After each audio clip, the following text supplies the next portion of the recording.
With that, order of business, signing of enrolled acts. Got something for me? Oh, there you are. You go ahead, sign some. Well, I'm waiting for them to be handed to me. Oh, right here. All right.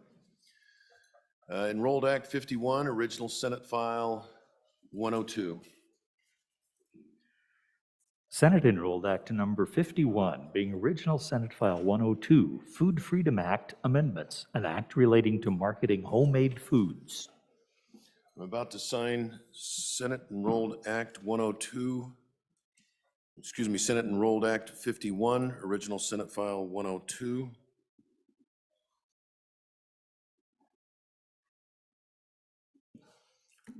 So signed. This is fun. We're at that order of business, signing enrolled acts. Enrolled Act 52, original Senate File 91. Senate Enrolled Act Number 52, being Original Senate File 91, Creation of Tenancy by the Entirety, an act relating to property, conveyances, and security transactions. About to sign Senate Enrolled Act 852, original Senate File 91.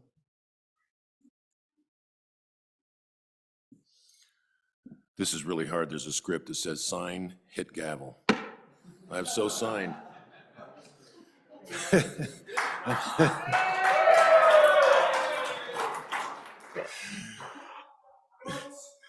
Yeah, I know. Senate Enrolled Act number 53, original Senate File 9. Senate Enrolled Act Number 53, being Original Senate File 9, Medicaid Coverage, Licensed Pharmacists, an act relating to the Medical Assistance and Services Act. I'm about to sign Senate Enrolled Act 53, being original Senate File 9.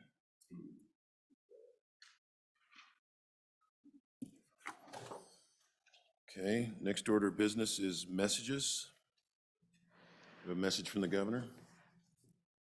From the Office of the Governor, February 22, 2023, the Honorable Ogden Driscoll, Senate President, RE, appointments for the 2023 legislative session. Dear President Driscoll, it is with pleasure that I submit to the Senate my appointments for confirmation.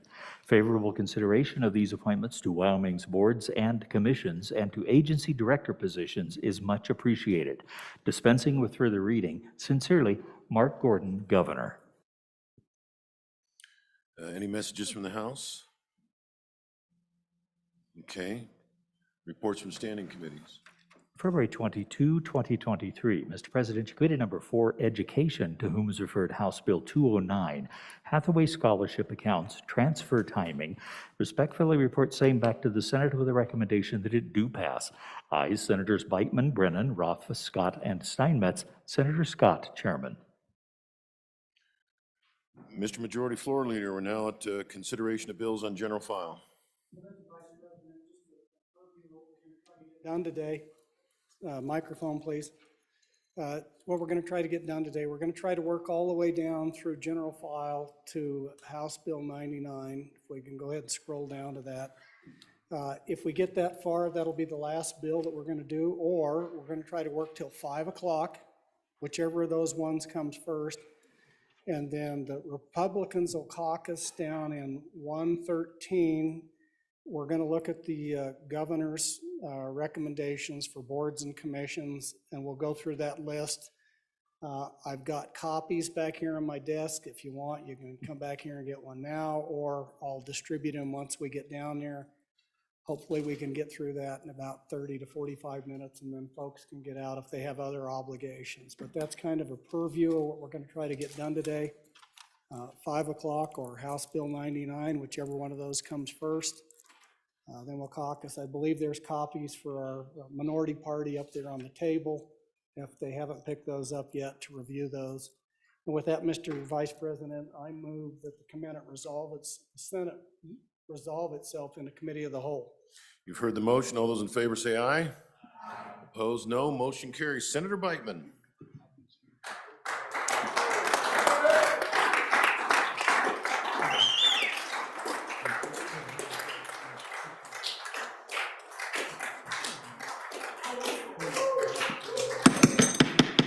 Committee of the whole, please come to order. Oops, I think I broke your thing. Sorry. Senator Ellis, Thank you, Mr. Chairman. May I have privilege of the floor? privilege is yours. Senators, you know it's cold outside, and we still have a special guest up in the gallery. My sister came to watch the Senate do its work. Let's greet my sister Phyllis right behind us. All right.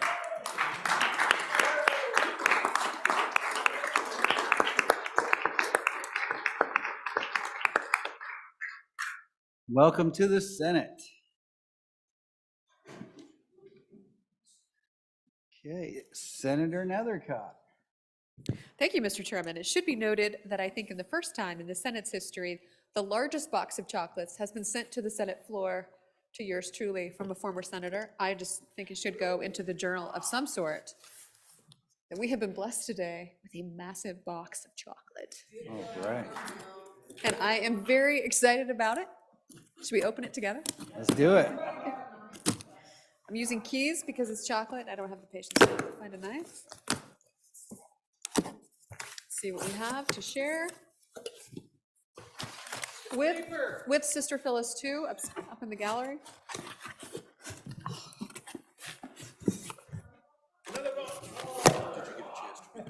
Ta-da. That was exactly what I hoped for. So I have Lindt chocolates to share with all of you. Come to my desk. See you soon. Thank you, Senator Nethercott. Yeah. There would be a stampede to Senator Nethercott's desk. Yes, Senator Dockstader. Did I hear the words former senator? If we guess who the former senator is, we're allowed extra chocolates, or what's the situation? Senator, anybody else for the privilege? Just a sec, I gotta sign this letter here. Bang the gavel. There you go, so signed. Okay. First reading up for our consideration. First bill, do we have a bill? There it is. House Bill 140. Will the clerk please read it in? House Bill 140, Mental Health Care Access Collaborative Care Model, sponsored by Representative Zwanitzer, an act relating to health insurance. It was referred to Committee Number 10, which returned a committee recommendation that it do pass. Ayes, Senators Baldwin, Barlow, Bouchard, Dockstader, and Hutchings. Senator Baldwin, Chairman. Thank you. You've heard the reading of the bill. What is your pleasure, Senator Baldwin? Well, thank you, Mr. Chairman. I move that when the Committee of the Whole rises to report, it do so with a recommendation that House Bill 140, Mental Health Care Access Collaborative Model, do pass. And for the brilliant explanation list, I turn to the senator for my next door district, Senator Schuler. All right, Senator Schuler, hit us with your brilliance. Thank you, Mr. Chairman. I don't know that there'll be any brilliance, but I'll do my best. I'm presenting to you today House Bill 140, Mental Health Care Access Collaborative Care Model. If you notice on the first page, really what this is, it's an act relating to health insurance. It specifies reimbursement requirements for mental health and substance use disorders as specified. And the bottom line is House Bill 140 allows integration of behavioral and physical health in the primary care setting by reimbursing for team-based care at which the patient is at the center. So how this collaborative care model works is you have a patient who's in the middle. They have access, obviously, to their primary care person. They also have a case manager, and then they are also connected with a psychiatrist. And this is what this bill, I think the crux of the bill really, is that we have so many people right now that are dealing with depression, and we have shortages of psychiatrists. And this bill will actually help us have a reduction, I think, in not only ER visits and hospitalizations, of the model where this has been used, but you don't have to get a separate referral to a psychiatrist, so it reduces a lot of the stigma. Some people, after they've seen their primary care and they're told they need to go see a psychiatrist, even if there's an appointment being made, they don't really always want to go. This basically is a team collaboration where the primary care is in collaboration with the psychiatrist and also the care manager. And so there's a team of people that are helping this person be able to deal with whatever their mental health and behavioral issues are. It also helps the primary care providers because they gain greater confidence and expertise because they've got people with behavioral health conditions, and they can frequently consult with the team psychiatric specialists. So it's a win-win for everybody. Like I said, it helps with access to mental health. It improves the outcomes for our mentally health, unhealthy people.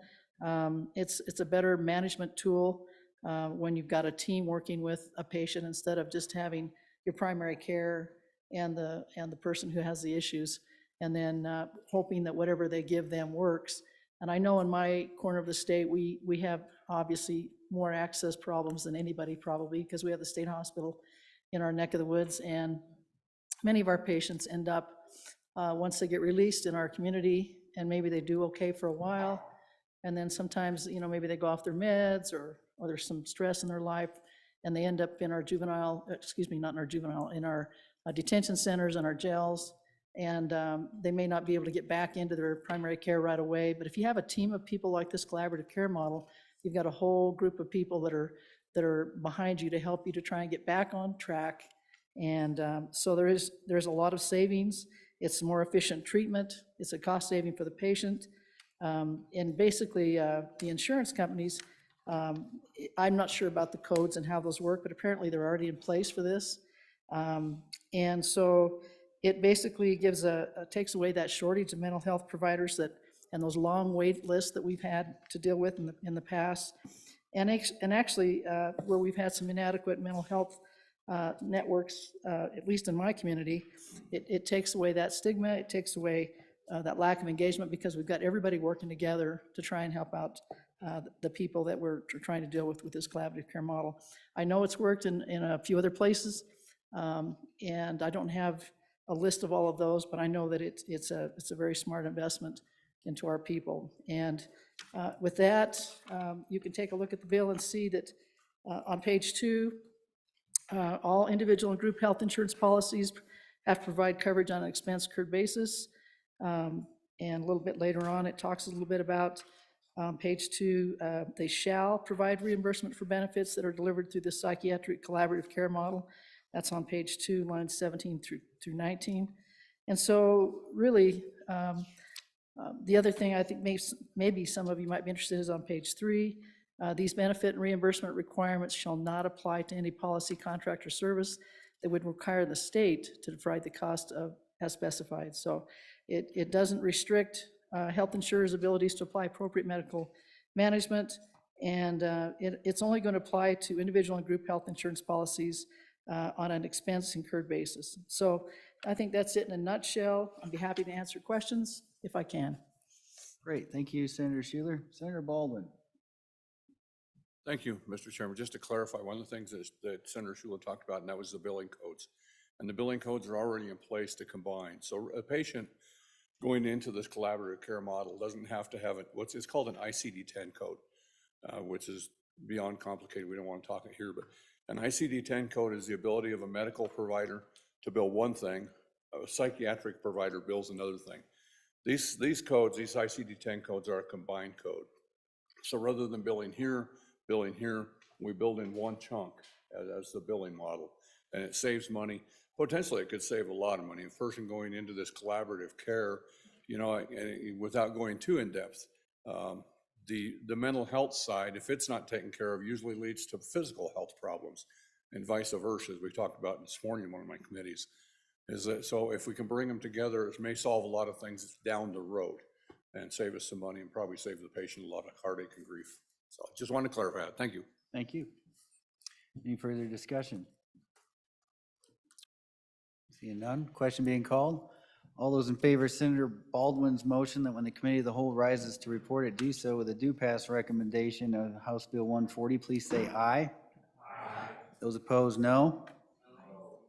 House Bill 140 has passed the committee of the whole.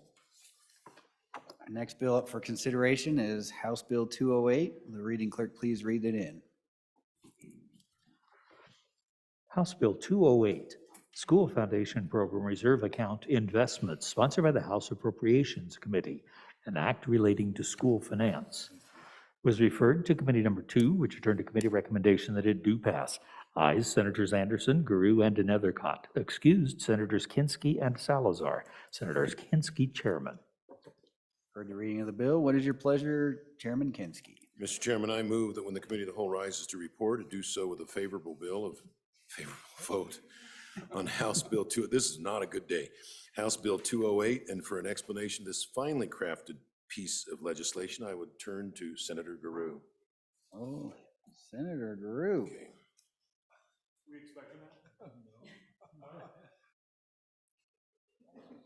Make us proud, Senator. All right, here with you. Take a breath. Thank you, Mr. Chairman.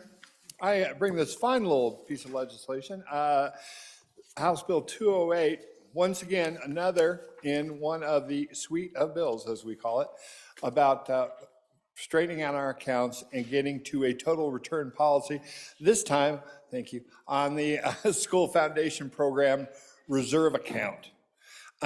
This bill, when we heard it in committee yesterday, there were some concerns, and we'll get to that, but wanted to, there are no amendments. Okay, just want to make sure. That yes, that this is an act relating to school finance, authorizing the investment of school foundation program reserve account in equities, amending the deposit of investment earnings in the account, and providing for an effective date. This allows your state treasurer, not us, your state treasurer to invest in equities, in essence, in accordance with our total return policy that we are moving to. If you will turn to page 2, you'll see on starting on line 3, it lays out that the state treasurer, his designee, should be registered and be able to do these investments and be able to invest in equities. That allows him to do that. Usually, this bill would include a number of sideboards with it. Right now, your House Appropriations Committee and your Joint Appropriations Committee wants to get this out so we can get towards this total return policy and then work through the interim to work out the other details with the esteemed treasurer. With that, I will stand for questions. Thank you, Senator Garou. Any questions? Senator Barlow. Thank you, Mr. Chairman. So I have 2 questions. Because we're going into equities, is this one of those things we did with, I think it was Amendment A a couple of years ago, where it requires a 2/3 votes of both houses to actually institute this, or is this preparatory work? And second, Mr. Chairman, is the language on 4, 5, and 6 seems to be really repetitive and just odd to me. Who shall be registered as amended, if they're required to be registered as amended. So first of all, who might have to be registered if there's a requirement to be registered under this Investors Act? Is it the treasurer or the designee, or is it anyone who's acting in that capacity? And then do we even need that language, that entire on 4, 5, and 6? Is that language necessary for the bill? You would think that if we had a requirement for registration, it would be somewhere else in our, in our statutes, saying it's more broadly applicable than just right here. Thank you, Mr. Chairman. Thank you, Senator. Any other questions before we kick it back to Senator Garou? Let's go to Senator Scott. Mr. Chairman, can you give us a brief notion of how much money is going to be in this account and what passing this bill is going to mean to us in terms of additional annual revenue? What are we talking about here? Thank you, Senator. Any other questions? Senator Kinski. I can take the last one, Mr. Chairman. There are currently, after all the transfers that we've made into the primary reserve accounts and the permanent accounts, there remains in the school foundation program reserve account $63 million. And then the anticipated inflows of that come from severance taxes. So that's a function of oil and gas pricing and wars and all that sort of thing. The return that we can expect on it is given, again, to borrow Senator Garou's phrase, a suite of bills. This is not intended to be invested like Plan A, which earns very little. That's all short-term and liquid. This is intended to be part of a larger pool of 15 different strategies where we manage everything against a common total return strategy, and we get this greater mass of investments that we can manage more efficiently and earn greater money on. So it's only 63 million now, but you know, it all adds up. Senator Guru? Thank you, Mr. Chairman. In answer to the first question, I will get an answer to that. What I think is happening here is that we're just redoubling our efforts to make sure that we get this laid out all the way through all the different accounts. But I will get a further explanation and an amendment if necessary for second reading. Thank you, Senator. Senator Hicks?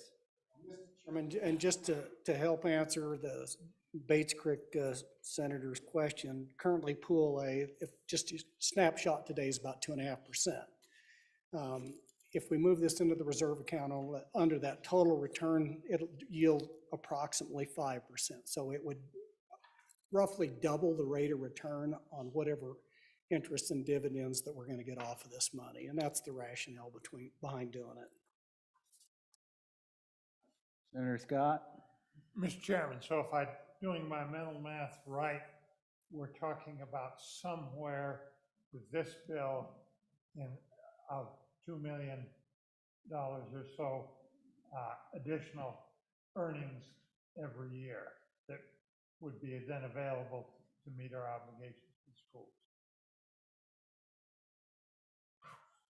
All right. Any further questions, discussion? Question being called. All those in favor of Senator Kinski's motion that when the committee of the whole rises to report it, do so with a do pass recommendation on House Bill 208, please say aye. Aye. Those opposed say no. House Bill 208 has passed the committee of the whole. Our next bill up for consideration is House Bill 185. Will the reading clerk please read it in? House Bill 185 engrossed, Local Government Distributions Revisions, sponsored by the Appropriations Committee, an act relating to local government funding. It was referred to Committee Number 2, which returned a committee recommendation that it do pass. Ayes, Senators Anderson, Guru, Nethercott, and Salazar. Excused, Senator Kinski. Senator Kinski, Chairman. Heard the reading of the bill. What is your pleasure, Senator Kinski? Thank you, Mr. Chairman. I move that when the committee of the whole rises to report it, do so with a favorable recommendation on House Bill 185, Local Government Distributions Revisions. And I will take this forward. As you know, on the biennial budget, we appropriated a fairly significant amount of funds to local governments, and the governor recommended an additional $26 million. Your Joint Appropriations Committee cut that in half. Our colleagues in the House doubled it back and added $250,000. So now this is an increase of $26,250,000. It currently would be distributed according to what's traditionally called the Madden formula. There is a variation on the Madden formula, which is the Madden-Bebout formula, and there's a variation on that, which is the Madden-Bebout-Hicks formula. And that's usually where the focus of the discussion is it going to be 26 million, somewhere between 0 and 26.25, and how is it to be distributed? As it stands currently, as I understand it, it's going according to the traditional Madden formula. What that does is the distribution is not just purely on population. He takes into account those that have very low property tax valuations, those that have very low sales tax valuations, and bumps those up. So think of your smaller communities, your poorer counties, they all get a little bit of a bump up under the Madden formula. And I'll stand for questions, Mr. Chairman. Looks like we have a committee of the whole amendment. Do you want to dispense of that first, or do you want to? Senator Hicks. Mr. Chairman, I would move Committee of the Whole Amendment Number 1 to House Bill 185 and ask for your favorable considerations. Members. Let's read it in, Mr. Senator Hicks. Yeah, could we have that read in? Let's read it in. House Bill 185, Committee of the Whole Amendment Number 1, to engrossed copy, corrected copy, page 1, lines 7 through 16, delete. All right, let it rip. All right, Mr. Chairman, I move Committee of the Whole Amendment Number 1 to House Bill 185 and ask for your favorable consideration. So when we historically look at local government distributions, roughly 66% is divided up amongst the 90-some municipalities. And then that other 34% is divided up amongst counties. And for many of us that have been here for a long time, when we run the straight Madden formula, there's always some anomalies in there that you look at it and you say, how could that be? And so that was the derivation that came out with the BBOUT Madden formula, which brought in the hardship component in there. Even within that thing, there still is a result, is there's some anomalies in there that we can't always explain what's going on, Mr. Chairman. So what I'm gonna bring your attention, y'all have a handout out here that shows you, and you've had this morning, so everybody, I hope, has had a chance to look at it. And so what the committee or what committee of the whole amendment number 1 does is, so let me walk you through this. So you see the consensus population. The next column that you see, is everybody with me? So the next column says amendment distribution. Under the amendment, now keep in mind, everybody's getting more money. We're divvying, only thing this does is divvy up $26.25 million. So every single municipality, every county's getting more money. This just says how we're going to distribute the money. So you can look at what the amendment does is it distributes that $26.25 million in that first column. So then if you look at the next column and it says total fiscal year 2024 distribution with amendment, it shows you the total amount of money with the amendment that they're going to get in this year alone. So this includes the 52.5 million that's already in the budget. That includes the 7.5 million that we put in last year on top of that with a little different distribution formula. And then it brings in the amendment. So that's the total 2024 distribution with the amendment. You can see what that does. Then if you look at the next column, it says House Bill 185 and gross total fiscal year 2024 distribution. So that's what the current bill does. That's what that distribution is. And then the net of the effect of the amendment that I have before you today, you can see the difference and what that does. And you can go through that and you can look, and so just the net takeaway of that, Mr. Chairman, is 14 counties are going to get a little bit more. And so under this distribution formula and the amendment, it takes that 66% that goes for cities and towns, and it says 22% of that is equally divided amongst those towns with less than a population of 1,500. An additional 22% of that goes to those towns or cities with a population between 1,500 and 5,000.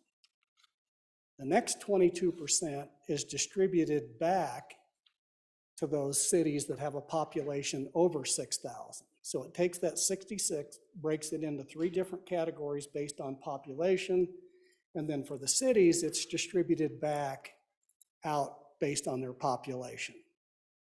And that's what that does for the cities and towns. Now for the counties, Mr. Chairman, this would result in 14 counties getting a little more money, 2 counties stay almost exactly the same, and 7 are going to get less. What it does for the counties, it takes all 23 counties and it takes that 34% and just divides it by 23. So each county gets exactly the same amount of money. That's what the amendment does, Mr. Chairman. I'm not going to go through what it does for every single county, city, and town in there. The net effect of it is your smaller cities and towns are going to receive more money, and your largest cities are going to receive less. That's what it does for cities and towns, Mr. Chairman. And then with the counties, more counties get more money. Some of the big counties are going to get a little less. It's all about distributions. And the only thing I've always tried to do is equalize those distributions that has a little parity, that we take care of the little guys, Mr. Chairman. So with that, I'd stand for any questions on the amendment. If there is no questions, I'd call for the question. Question on the amendment, Senator Kolb? Thank you, Mr. Chairman. On and against the amendment. I think this Madden formula certainly has never been something that I thought was equitable. I think it's a way of handling the distribution. And it's been modified slightly throughout the years, but in the area of the Sweetwater, this is damaging to the city. It's damaging because the city, in fact, has to support facilities for the smaller outlying areas. And while I think in the past I was amenable to helping out the smaller areas, but there's really, how much more do we have to give? How much more? When does it stop? This isn't equitable. It goes the opposite way. And with that, I stand against this because I just don't think it's the fair way to go. I think people are willing to go, you know, to a certain point where they were helping, but this goes beyond that, well beyond that, to the point where it's you know, $500,000, which is supporting those other services which I stated earlier. And I think it's good that we're doing this. I think the distribution is fair for a lot of reasons, but this particular amendment is damaging to the point where I can't support it. Thank you, Mr. Chairman. Thank you, Senator. Senator Kinski. So I just, my question to the bringer of the amendment, I want to make sure that I'm tracking. So I'm on page 2. I'm going to use a proper name. This is Johnson County, and I'm looking at KC. So if I understand it correctly, the first column, under this amendment, KC would get $90,000. Considering everything they got in the last bill and this bill, they'll get a grand total of $177,000. Next column, without this amendment, they would get 97 between the last bill and this bill. Final column, they're getting net an increase of $80,000. Did I read that right? Okay. So it's funny, I'm from Sheridan and people talk about me being a big city guy, which I think is kind of interesting because I guess it is a big city for Wyoming. And as a mayor, you know, I always wanted more, but I also realized we always had these little communities, KC, Claremont, Midwest, some of these others. And when I belonged to that association, I was always a voice for, let's try to help these folks out a little bit. They barely have 2 nickels to rub together. And generally we were pretty successful through 3 different iterations of the formula in getting that kind of agreement, that kind of consensus. And I think I'm going to vote in favor of this amendment. I know that there's some of the larger towns don't get quite as much, but they still get quite a bit. They still get quite a bit. And this is, you know, this is kind of the Wyoming way. Let's give up a little bit by the bigger guys and help out the littler guys. Thank you, Mr. Chairman. On and 4. President Driscoll.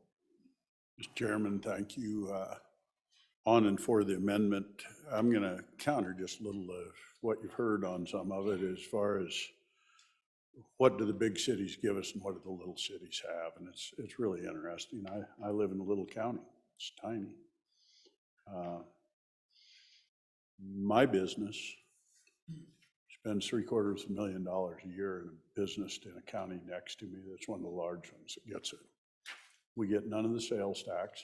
We get none of the benefits back. And I'm telling you, for big circles around these bigger cities, there is dozens, hundreds of businesses that come into those towns. That's where the refrigerators get bought, the TVs get bought. All your big items get bought at the box stores in the big towns. And where does that sales tax money go? It goes to the big town. And I can tell you, for me, our little community would be a substantial impact if the sales tax dollars came back. There's probably 5 or 6 businesses close to ours that spend $2 or $3 million a year in those bigger towns. We don't get any of that money back, and this is a way of doing it. The other thing I'm going to tell you is a number of years ago, in its infinite wisdom, the legislature took sales tax off food and farm equipment and feed. What do we sell in little towns? Groceries, feed for cattle, and we buy farm equipment. Sorry, guys, we don't tax that. So what's it leave you if you live in a little town like I live in? Where's the tax revenue come from? Restaurants, bars, gas stations and convenience stores. Pretty tough to run a business on that, folks. That's the money that gets spent. If you're doing a home renovation, the money gets bought in the big town. This amendment strives to make things slightly fairer and bring a little bit of that back. And I encourage those of you that live in the big towns to have some compassion for those of us that do it. And I can tell you, for us, we make a choice on it. I can drive across the state line and go to another state and pay the same money on those same items. We choose to drive down to my west because I know that that money comes back in.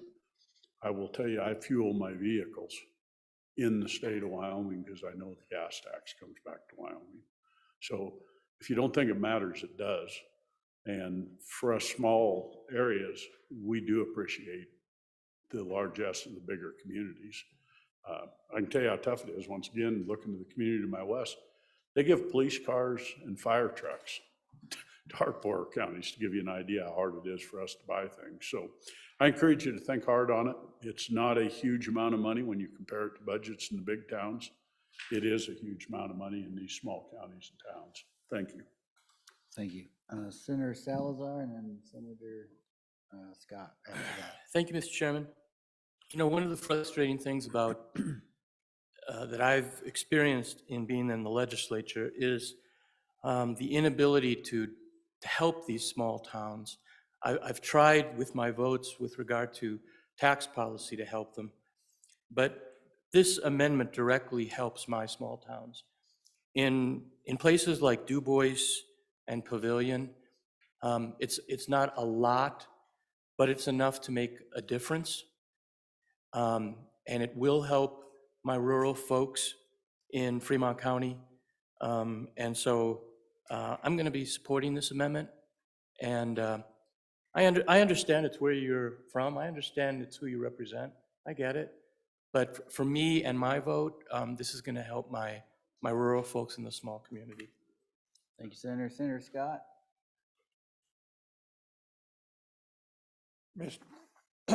Mr. Chairman, first I want to make sure I understand something about the general sales tax distribution, because there was just some talk about, well, they don't sell that much in the small towns.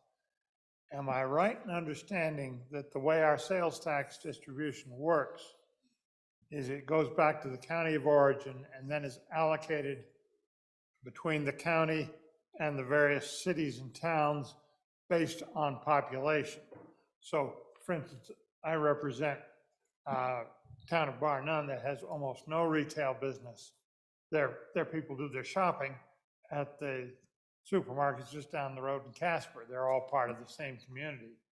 So they get a share of what was spent in Casper, depending on their population, which is only fair because that's the way it's coming. So first thing I would say is do recognize that there is that basic fairness in our sales tax distribution within the counties. Mr. Chairman, I will confess I'm torn on this amendment. I took a quick look at this.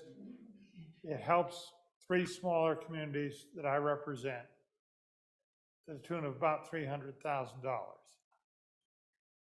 It takes away, as I look at it, it takes away from the largest community and from the county better than $3 million. So that makes it hard to represent the whole district, but 300,000 gain versus a looks like 3.3 million loss in the community. There's something that's not quite fair about this amendment, Mr. Chairman. Senator Nethercott. No, they lose. Mr. Chairman, thank you. The amendment is unfair. It's not good policy, and it is profoundly unfair. I appreciate that the folks from the small towns come to the big towns to buy things, and therefore they should get a greater share of these revenues. But the big towns are the ones providing the infrastructure for your health care, right? Where do you go when you need to go to the hospital? Who's paying for those hospital districts? Who's paying for the communities and the streets and the water systems, allowing for all of those services that the small communities around the larger communities rely on? It's unfair. And looking at Fremont County, the county I grew up in, yes, the small towns are getting a small bonus to the profound disadvantage of both the county seat and the largest town in that county. They are taking a far greater hit. The argument that they can withstand that greater, I would urge you, is not accurate. As we all know, business, the bigger your business, the higher your overhead is. It's the same, right? But they're the ones, particularly in the good senator from Fremont County's hometown now, of Riverton, where I graduated, they're trying to put in a hospital. Really important, a hospital district. How are they paying for all of that? They need these resources so the communities of Pavilion and Du Bois and Shoshone can go there for services. These larger communities actually do need these resources, and it's unfair. It is fundamentally unfair. This legislature takes pride, and I take pride in supporting the small communities. We do regularly. I think if we look probably at a per capita distribution of ARPA funds, that those have gone disproportionately to smaller communities. Much needed. Again, I support that. I support those dollars going out across the state. But I would say it certainly wasn't the bigger communities getting the lion's share of those resources. So I do think that this is unfair, and it takes away to the disadvantage of the larger communities, including the larger communities that you and we all represent, right? So on and against the amendment. Senator Case. And Mr. Chairman, there's several people in here that have a little piece of Fremont County, and I know you love it well, Mr. Chairman, when you come through, and you know, our little towns, they're picking up about $250,000. But the big towns are losing more than $500 million. So the net is $270,000 loss. And that's a lot of money. And it pits the little towns against the big towns. And I don't know why anybody that has a connection to Fremont County would think it'd be a good idea to lose $2 to gain $1. I think this is just kind of bad economics, Mr. Chairman. Thank you. Oh, boy, there was a race there. We'll go with Wild Bill. Let's do Senator Landon. Thank you, Mr. Chairman. You're the best for choosing me. I really Brownie points for you, sir. I really appreciate that. On and against the amendment. Folks, I just want to take you to the counties for a minute. We've been talking about the municipalities. It goes without saying that my municipality would take a huge hit so that we could send the money elsewhere. But I want to show you just real quickly about the big geographic areas of counties that are represented here. Laramie County, nearly $1 million they will lose. Natrona County, way over $1 million the county will lose. If you go even to Park County, they lose. Fremont County, another big county in our state, where all those gravel roads are and all those other services need to be provided out across that geographic region. Take a look at Fremont County. Take a look at Sheridan County. $250,000 will be lost there. I think you get my point, Mr. Chairman, that the bigger counties that have to provide all those services and take care of all those roads are going to take a significant hit with this amendment. I just simply cannot support that. I don't think it's good policy, and I just didn't want to forget the county side of things. Thank you, Mr. Chairman. Thank you, Senator. Senator Rothfuss, did you still want to speak? Thank you, Mr. Chairman. If each of us were tasked with writing an amendment to 185, I'm pretty sure that each of us could come up with an amendment and an algorithm that ensured that every number on the right-hand column was positive for our county at the expense of other counties and other cities. It's actually a fun exercise. Mr. Chairman, I spent way too long doing this a number of years ago when we were actually working through variations of the Madden formula on the Senate side well into the night when the Madden formula was agreed upon as a compromise. And it's really challenging. And the regrettable thing, Mr. Chairman, is this is only a tiny piece of the picture, this direct distribution. You have to take into consideration all of the sales and use tax revenue. Some cities, some counties have a tremendous amount of capacity already before this distribution. Local assessed valuation affects dramatically local revenue.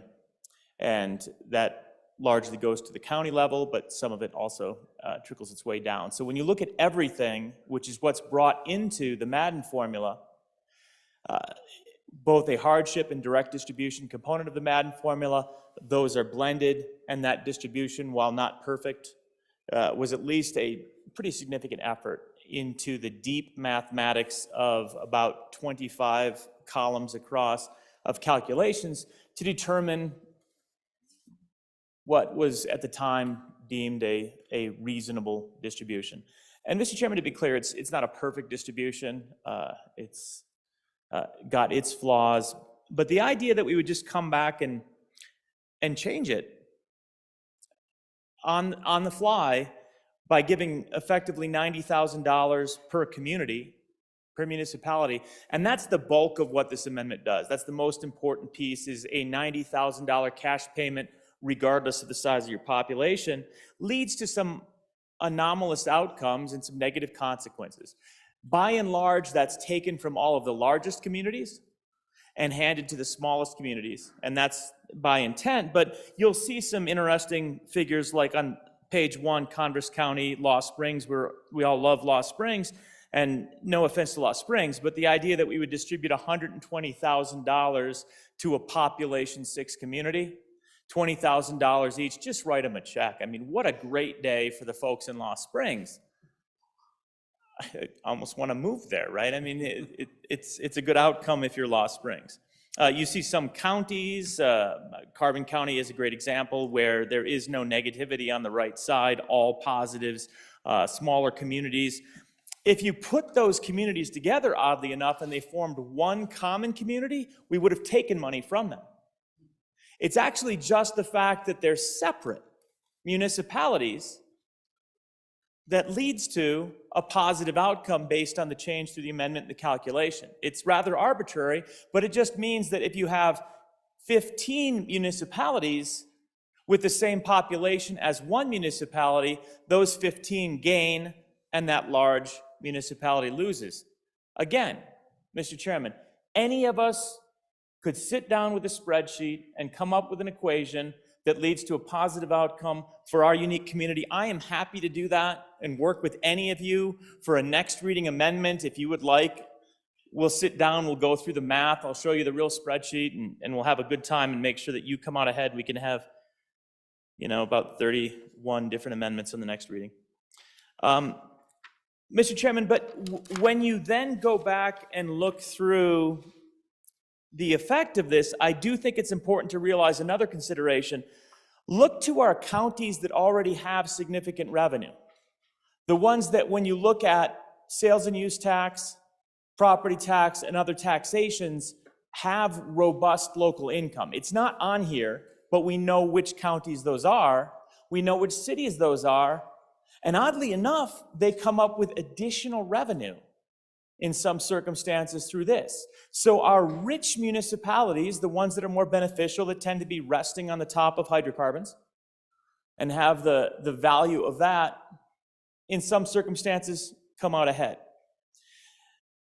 All that, Mr. Chairman, to say this works great for one county and maybe a couple of other counties, but in terms of a depth of analysis that really is robust when you look at the full economic picture, it doesn't quite get there. I don't think this is ready for prime time.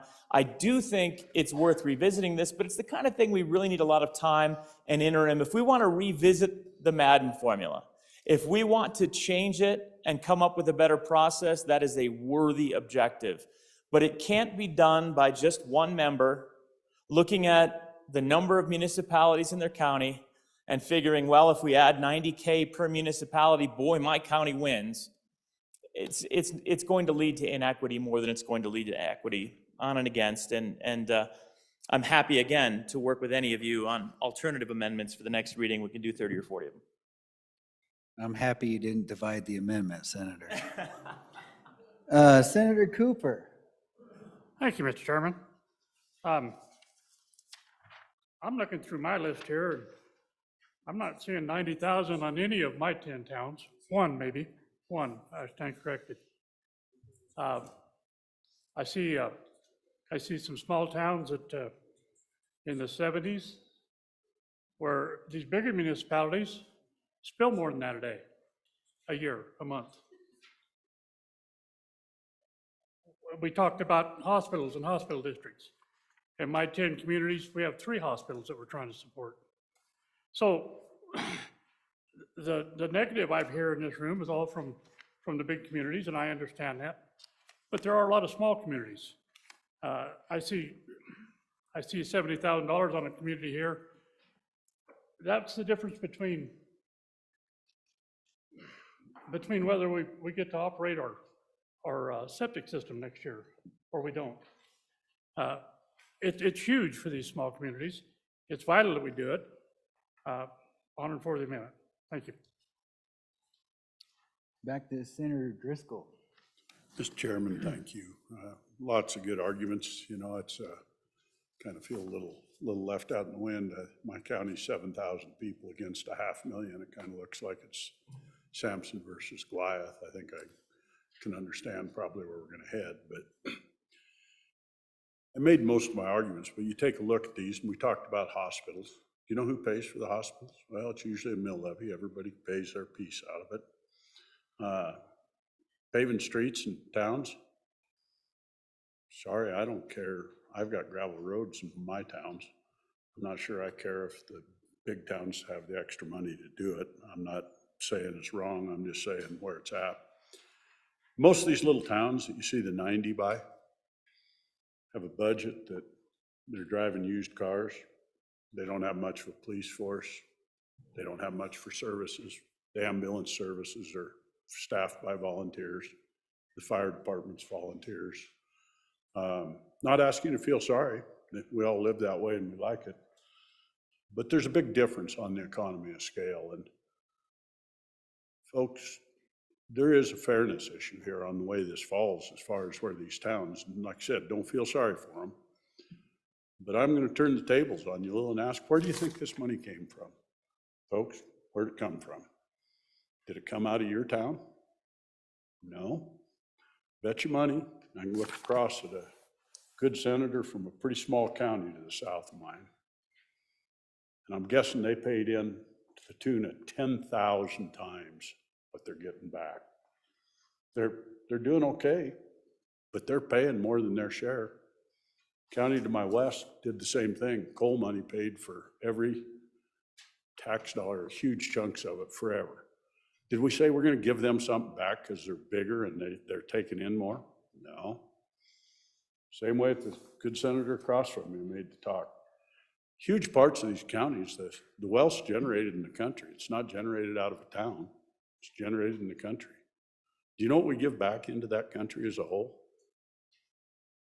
We fight over whether we can afford to gravel the roads in those counties. I've heard that very senator stand up and say we need more money because they're tearing our roads up with oil field equipment. That the dollars go back to the state, not to the county or to the city. So I ask you to think about it, have some compassion. This is funny money, folks. This is money that's coming in above and beyond what they were expected to get. Let's treat the smaller counties the way they ought to be treated, with a little bit of, let them be able to operate a little bit like a regular county does by sharing some of the wealth that's generated out of the center of those counties. Thank you. Senator Nethercott. Thank you, Mr. Chairman. Those gravel roads are paid for by the counties. I'm not aware of any small town paying for gravel roads across their counties. And so let's look at all of the counties that are taking a hit with this amendment. Albany, Fremont,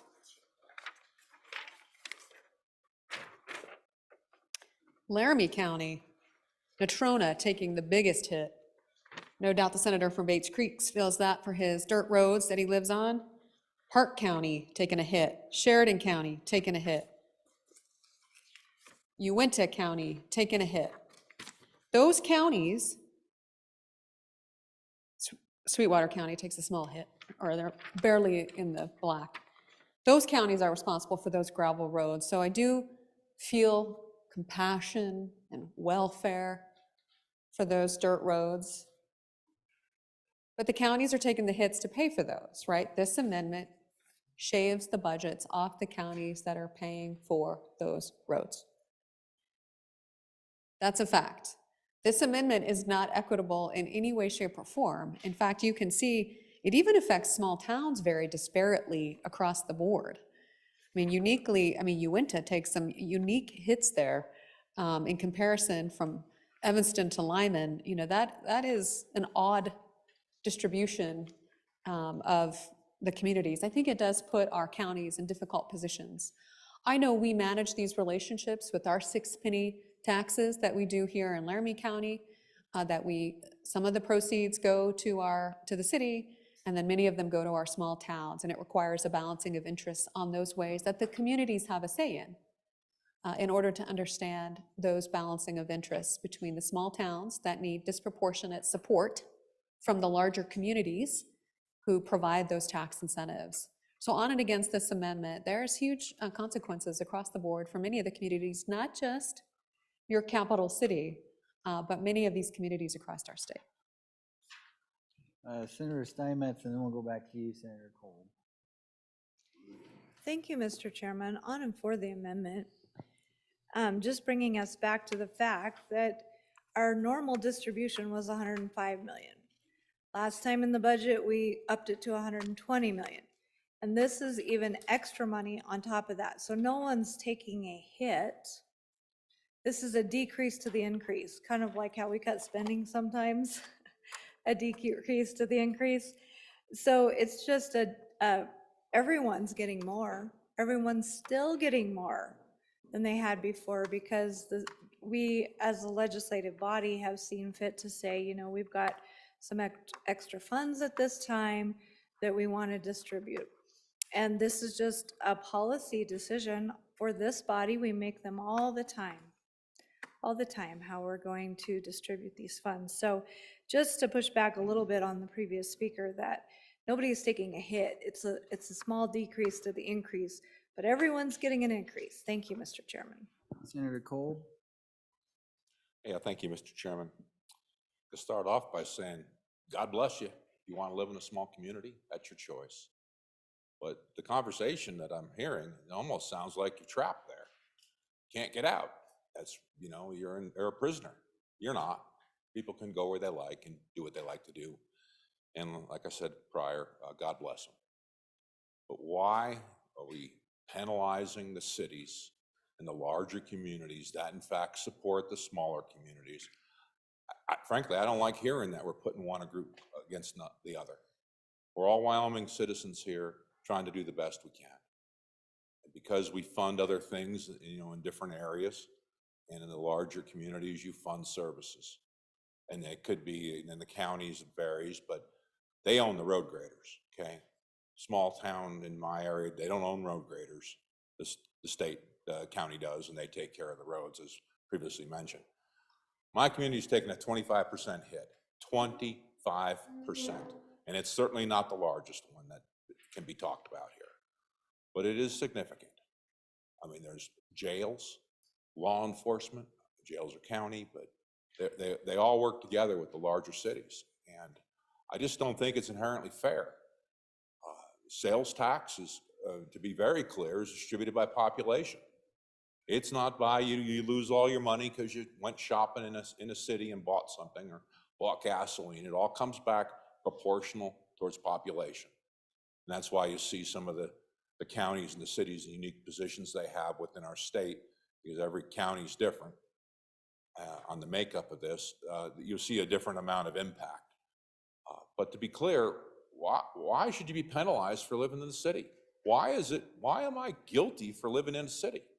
And why did the people proportionally get less money back? Because they happen to choose to live in a city where there's more population. I think we've always been very fair to the small communities, and especially the wealthier counties, as one of mine is, has always been fair. And I don't see this being fair. Thank you, Mr. Chairman. Let's go to Senator Anderson.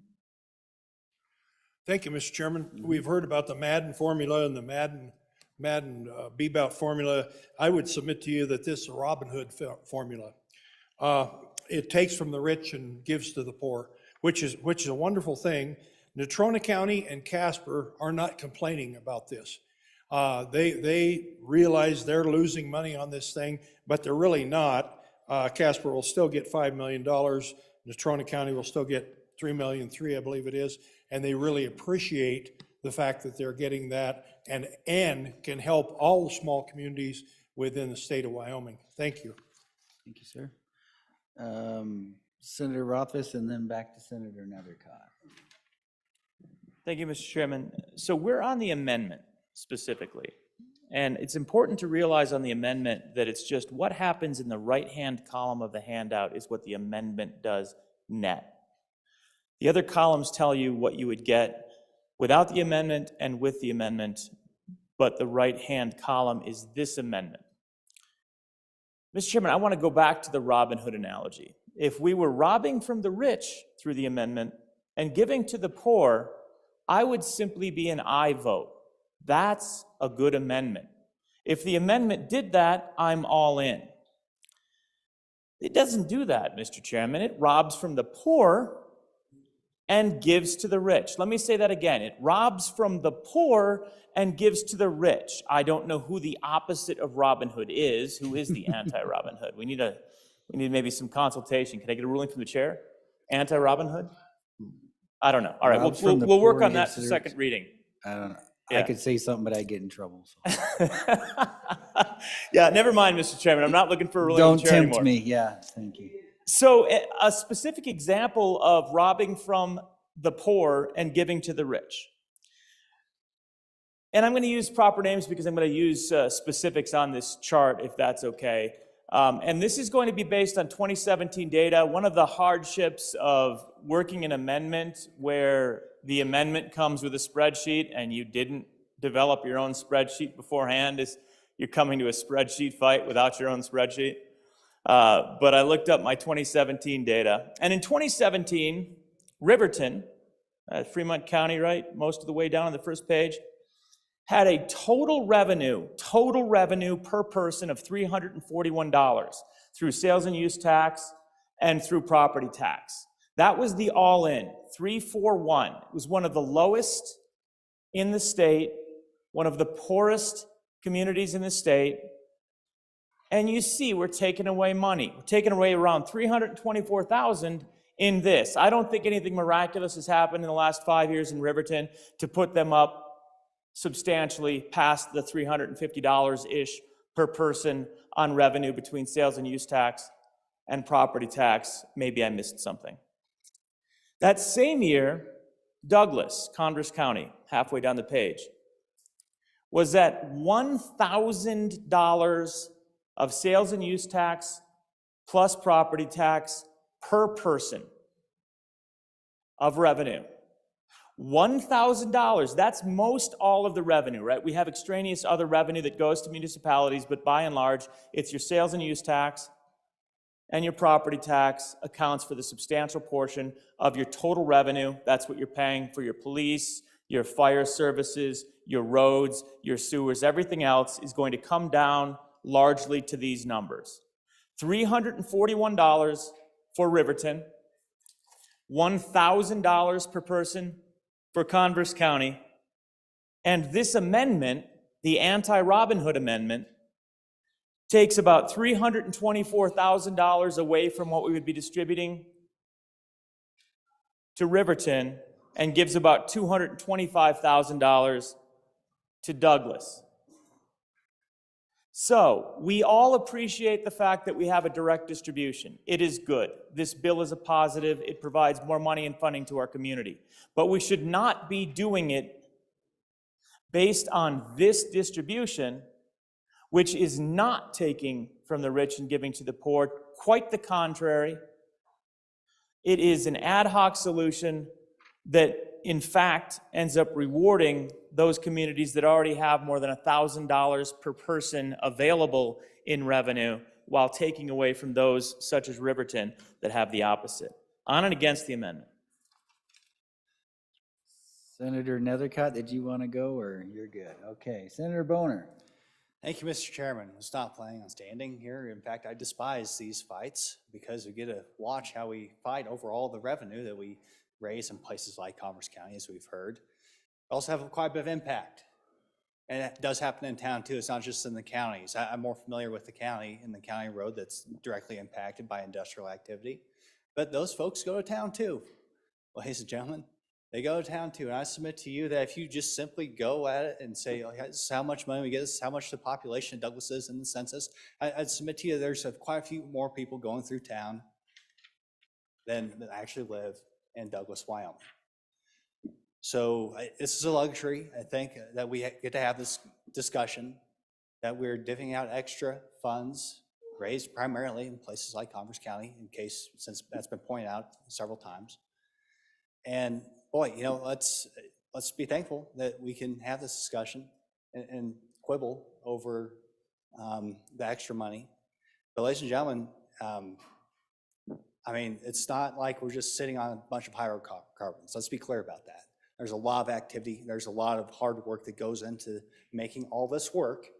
I think we're losing sight of that. So on for the amendment. I was probably going to flip a coin before, but now I'm not. On for the amendment. And if anybody wants to move to Lost Springs, we'd love to have you. It is the fastest growing municipality in the state of Wyoming on a percentage basis. So you can keep up that momentum. So on for the amendment. Oh boy, they say water's for fighting. I think local distribution is. Let's go to Senator Salazar, and then Scott, then French. How about that? Thank you, Mr. Chairman. Well, I'm not going to sit in my chair while Riverton is being talked about here. So let me say this. And the good senator brought up Fremont County. We do have a new hospital coming in. It is going to happen. We're going to break ground this spring, as a matter of fact. And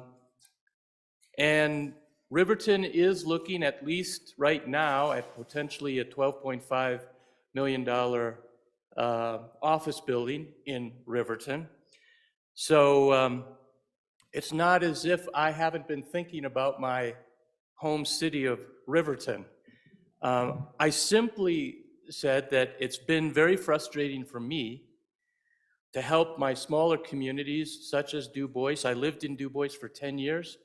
And the one thing that my fellow citizens in Du Bois said is, we're going to send you to Cheyenne, but please do something for us. I've tried my best. And this amendment was a way to perhaps help them. I will tell you that I've usually been pretty consistent on knowing what I'm going to vote for. I'm listening to the debate right now, and I appreciate the debate, and I have not. I'm leaning toward going the opposite direction. So I do thank you for the debate. All right, Senator Scott, you're next. Mr. Chairman, and I want to make a point that's entirely away from my home community, because I don't think there's a fairness here in how the amendment is treating the various cities and towns. And Mr. Chairman, looking in your area, I see the handout has a census population column and then an amendment distribution column, which I take as being the money that this amendment provides. And I look at Sheridan County, I see Claremont has 116 people, and they get $90,234 with this amendment.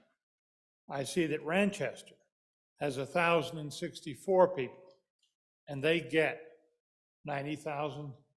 $234, in spite of the difference.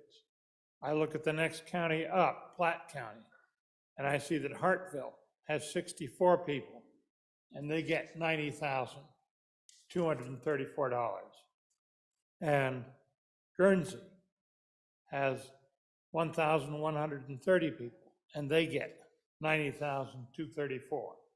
Obviously, there's a function in this amendment that just provides the same for all these communities in that kind of population range.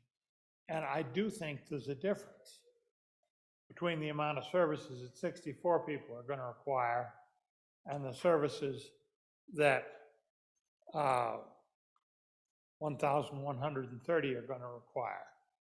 Mr. Chairman, I don't think the mechanics of the amendment work on and against. Senator French, you're next. Thank you, Mr. Chairman. On for the amendment and why.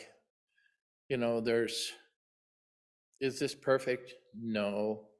But I want you to look at my county. And can I say my county? You can say my county. Yeah, okay. No, you don't. No, you don't want to go there. In Park County, we have 4, if you count our town in Yellowstone Park is our 5th town. We have 2 main towns, Cody and Powell. Matitsi's like 400 people or so. Franny, I think we have 20 people that live in that town, which is Bighorn County town. So what I'm saying is, of our population, half of it is outside the incorporated towns or cities.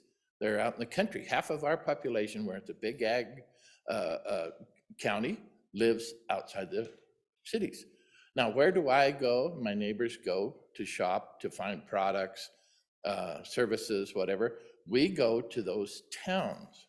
Now, that sales tax, those towns collect 100%, send it to what the state sends back 30%. That's quite a bargain for somebody. So all of our tax dollars, half the population of Park County spends their money in our towns. They collect the sales tax, and good for them. So they're gaining on this. They are being benefited. And with this amendment, so are the small communities. So I think it's fair. Some of the numbers may look a little rough, but you're not factoring in the rural population that lives in no town, no city, that goes to the cities to spend their money and pay sales tax. So thank you for hearing me out. Let's go back to Senator Doxter. Smaller it is, the harder it is. We served on a town council, small town. No traffic lights, long meetings trying to figure out how we're gonna do things. Pipeline breaks, guess who shows up? The town council with the small maintenance crew to figure out how we can do that at night, to get things, the water problem shut down. We look around and say, we've got a quorum here, public meeting. Somebody hang a note on the backhoe that we're having a public meeting because we're trying to figure out how we're gonna get this done in one night, keep the water flowing into town.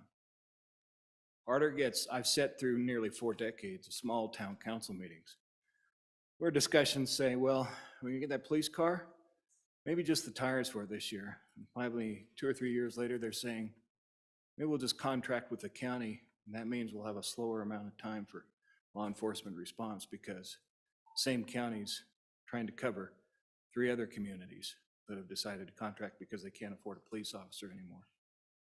Talk about equity. I've got no concerns about that. We shove our students down into the Southwest to go to college.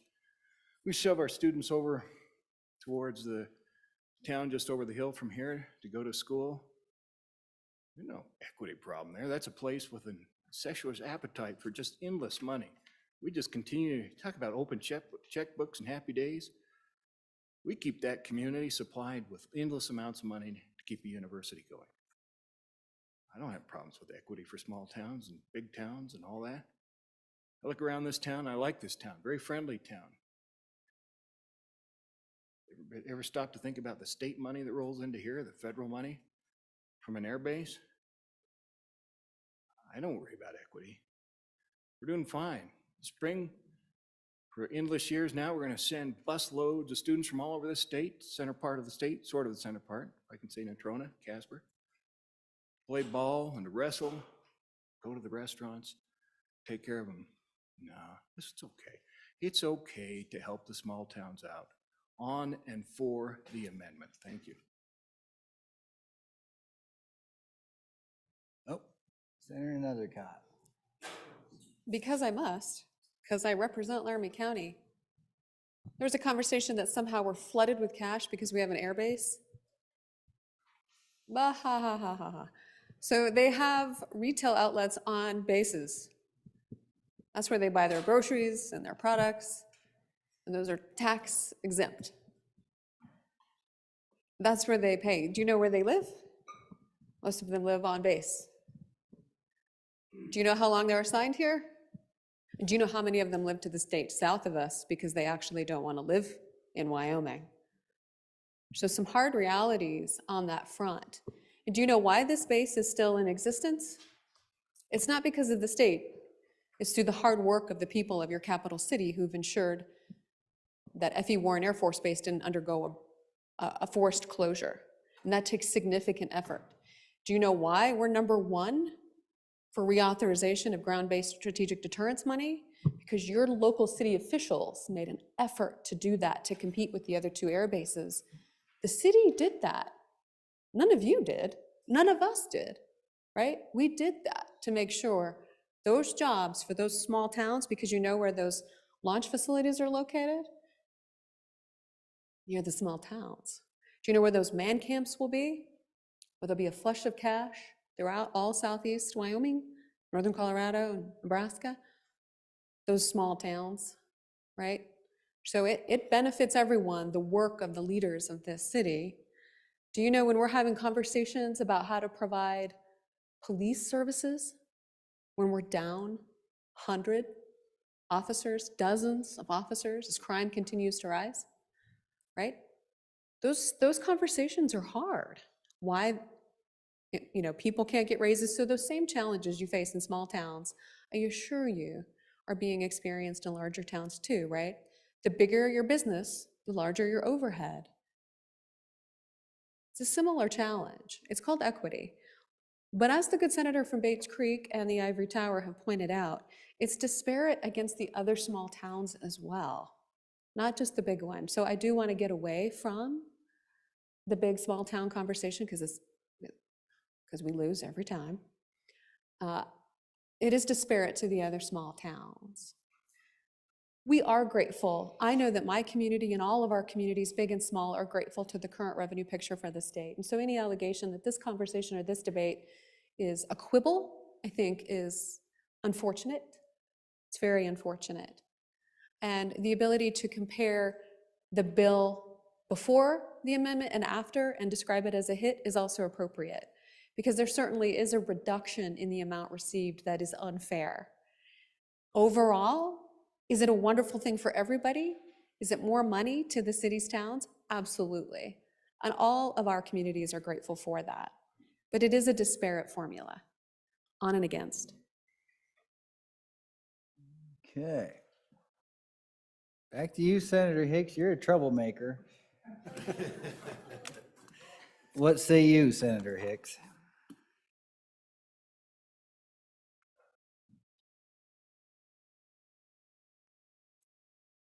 Well, Mr. Chairman,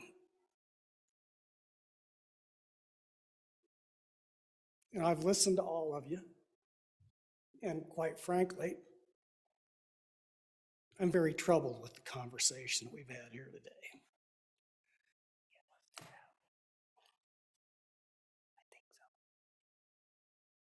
I think this shows the worst base instinct of mankind is what we've demonstrated here on the floor. It's tribalism. It's just about protecting my tribe at the expense of the greater good. I didn't do this, bring this amendment for that purposes, Mr. Chairman.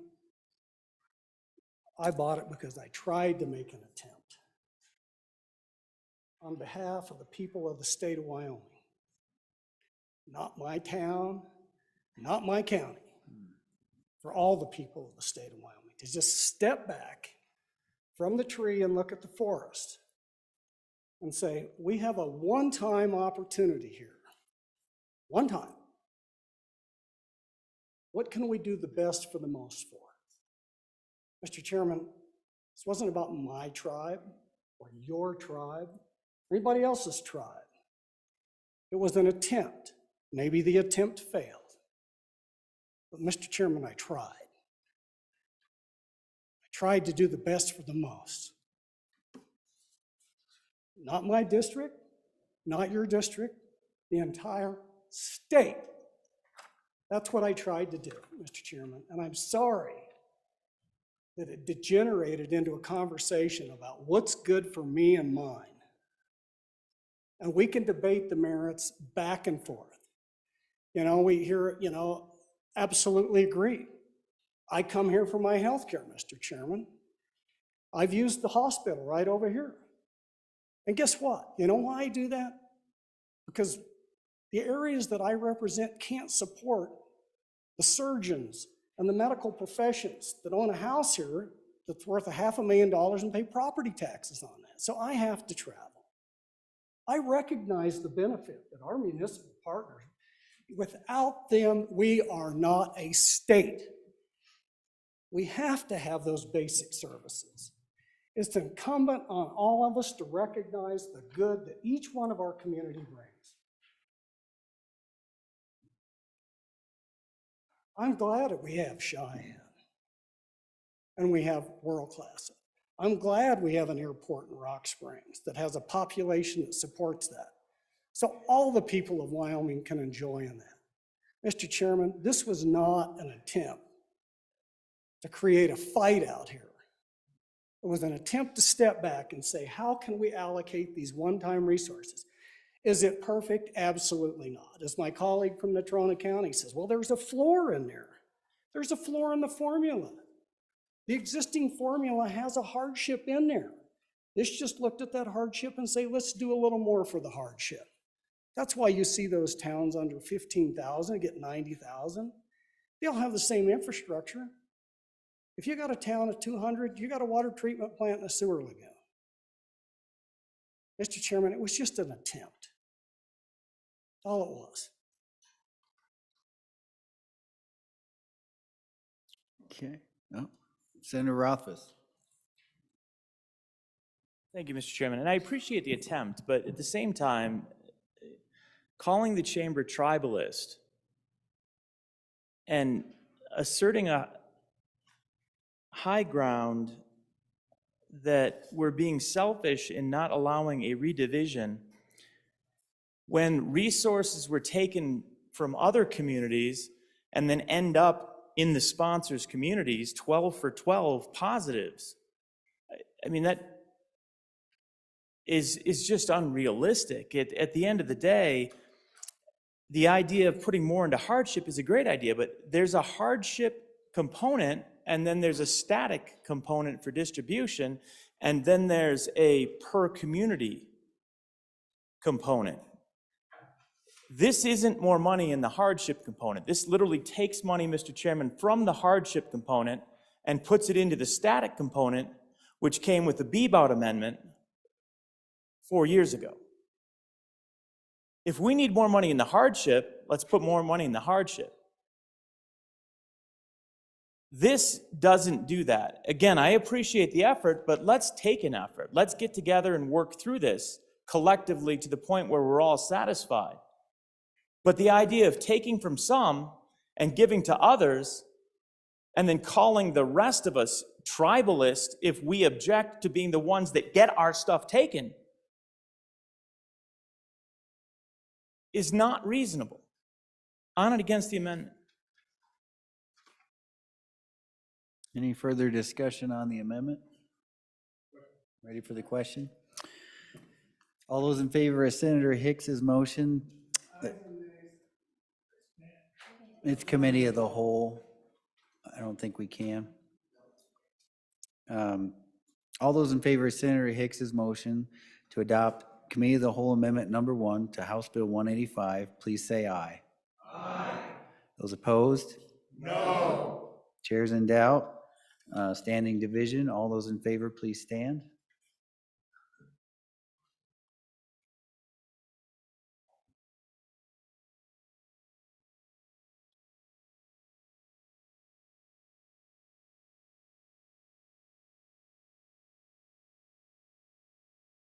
Okay, those opposed, please stand.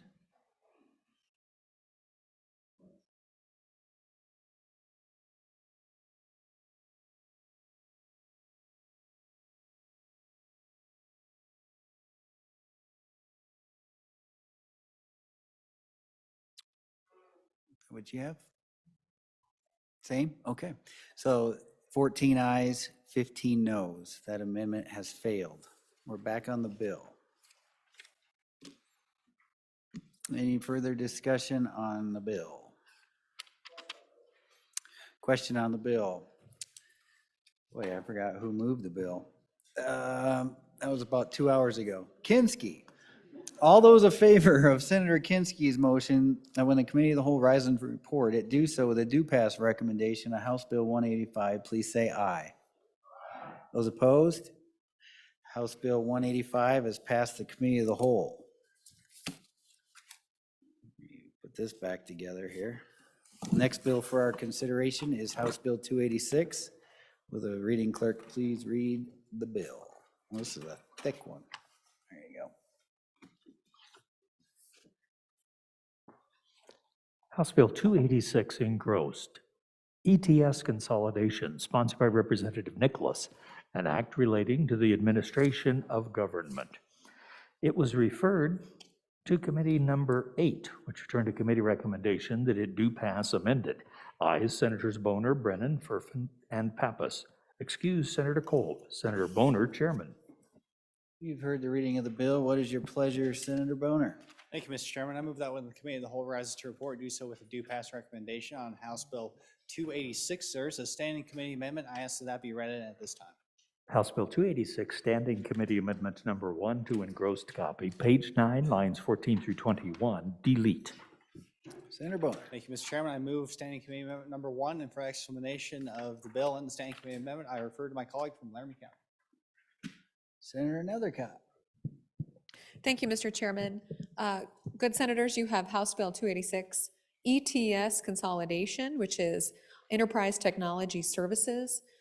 Good senators, this bill comes to you at the request of our chief executive, who has evaluated how ETS operates functionally within our state and is proposing that instead of having it be a standalone agency and a department, that it actually gets assumed under the Department of Administration and Information, ANI, and becomes a division. What's important to recognize here, and we heard questions from the committee in this last night, the director of the division would still continue, so there'd still be a chief information officer that would be appointed by the governor with Senate confirmation. That would continue, but that CIO as head of the division would be within ANI. Really, we heard testimony from the chief executive's office that both ANI and ETS are both inward-facing agencies of our state, where they provide services internally to state government as opposed to the people as a public service, even though ultimately it ends up that way. And that ANI just has a better ability to kind of do the management of ETS while still letting our the expertise of the employees of ETS excel.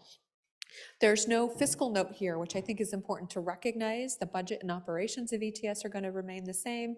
The employees remain the same. Everything really looks the same, except it's being transferred under ANI. So the onus of the bill really is found in section 4, which is repealers, and that's found on page 35. It's a big bill, but it's an easy bill. Page 35 repeals the statutory designations associated with the creation of ETS as a standalone agency. Those are repealed. And instead, you see all of the language that was previously in those sections being restated under the Department of ANI. That's the bill. There is a standing committee amendment that has been read in. I would move standing committee amendment number 1 to House Bill 286 and ask for your favorable consideration. Good senators, this is a technical correction. When LSO was asked with doing this bill draft, it was late in the game, and parts of the statutory section for ETS were left out inadvertently, and those are being added back in here now. So there's full statutory section for ETS's operations. So with that, I'd have you stand for questions on the amendment. If not, I'd call for the question. Any questions on the standing committee amendment? Question being called. All those in favor of Senator Nethercott's motion to adopt standing committee amendment number 1 to House Bill 286, please say aye.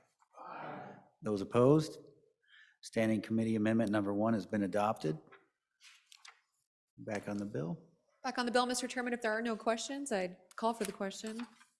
Well, we have a committee of the whole amendment, looks like. Senator Boner? Thank you, Mr. Chairman, can I have that read in? House Bill 286, Committee of the Whole Amendment Number 1 to engrossed copy, page 10, line 7, after. Senator Boner. Thank you, Mr. Chairman. I move Committee of the Whole Amendment Number 1 to House Bill 286. Mr. Chairman, this is a simple oversight on my part. This is technical corrections identified by staff that I neglected to have included in the standing committee amendment. So pretty straightforward, just making sure that when we're talking about Department of Transportation, for example, there's reference to that it's actually Department of Transportation. If we don't pass the amendment, it'll technically be a reference to A&I, some grammatical corrections, also making sure that we talk about our chief information officer, not just the state information officer. So technical corrections, I stand for questions. If not, I'll call for the question. Thank you. Any questions on the committee of the whole amendment? Any questions? All those in favor of Senator Boner's motion that the Senate adopt committee of the whole amendment number 1 to House Bill 286, please say aye. Aye. Those opposed? Committee of the whole amendment number 1 has been adopted. We are back on the bill. Any discussion on the bill? Senator Ellis? Thank you, Mr. Chairman. A question for the bringer of the bill. I see that the sponsors listed, there's only one sponsor listed, so I know this might be outside of knowledge that we have in this room. But during the interim, the Travel, Recreation, Wildlife, and Cultural Resources Committee had done some work involving the geographic information system folks, and it was a little rocky. We had reached out to ETS, didn't get information. We didn't have people testifying that we requested to testify. And so we had reached out and sent a letter to our Joint Appropriations Committee asking for maybe GIS to find a different home.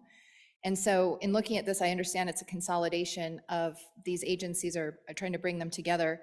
But I was wondering if there was any discussion, or to the presenter's knowledge, any discussion about maybe finding a more appropriate agency where GIS could be housed.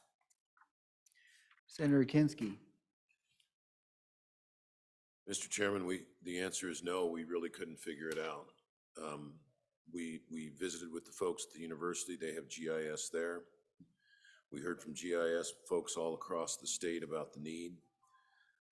We contemplated for a while, making ETS the home.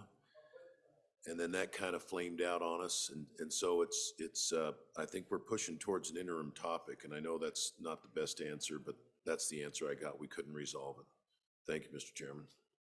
Thank you, Senator. Senator Steinmetz. Thank you, Mr. Chairman. Just wondering why this might not be an interim topic as well. It's a pretty big move, a pretty big agency.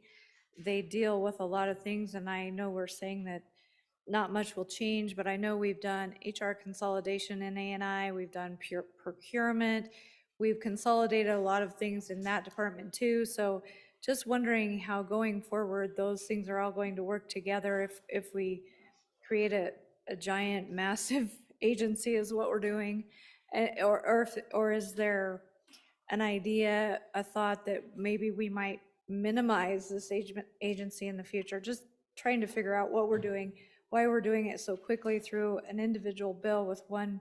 I know it was a request from the chief executive, but a lot of times we're not short on wanting to study a problem before we do something like this. Thank you. Senator Kinski. Thank you, Mr. Chairman. It's a good point.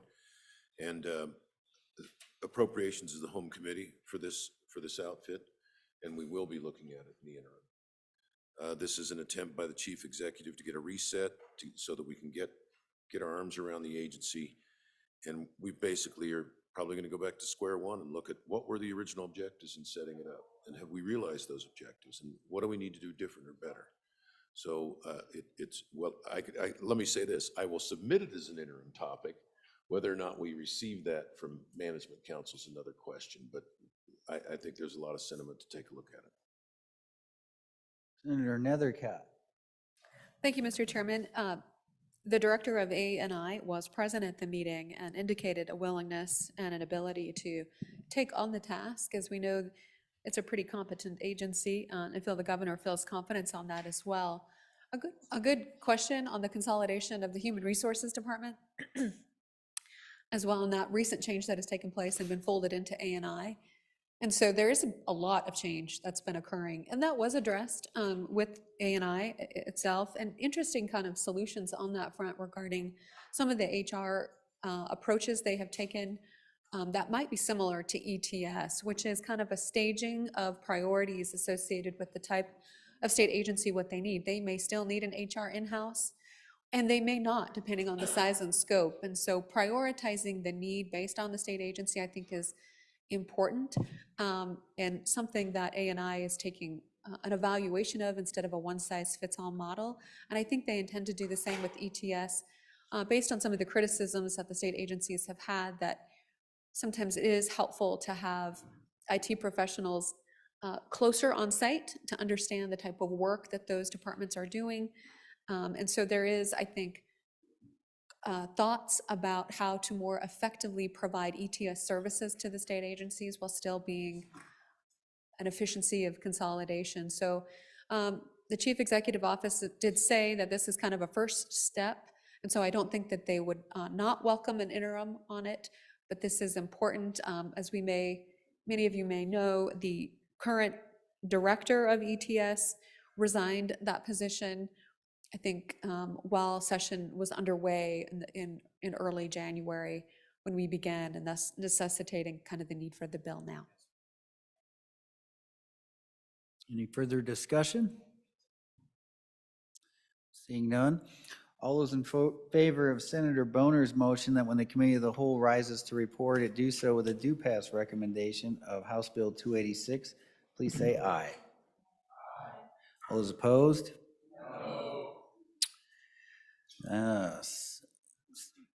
Sounds like the noes have it, so we better do a standing division just because we're probably gonna have to have a roll call vote anyway. So all those in favor, please stand.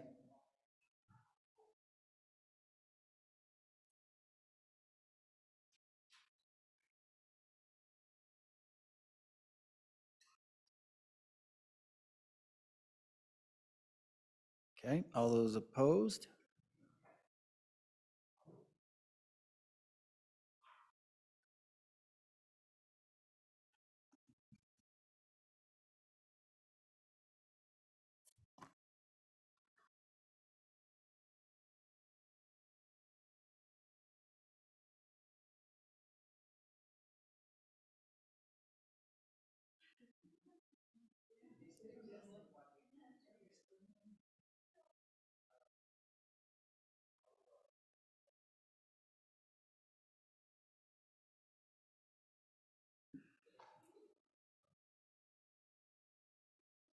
Okay. Pursuant to Senate Rule 6-5, having failed a standing division vote, a roll call vote is required. Chief Clerk will call the roll.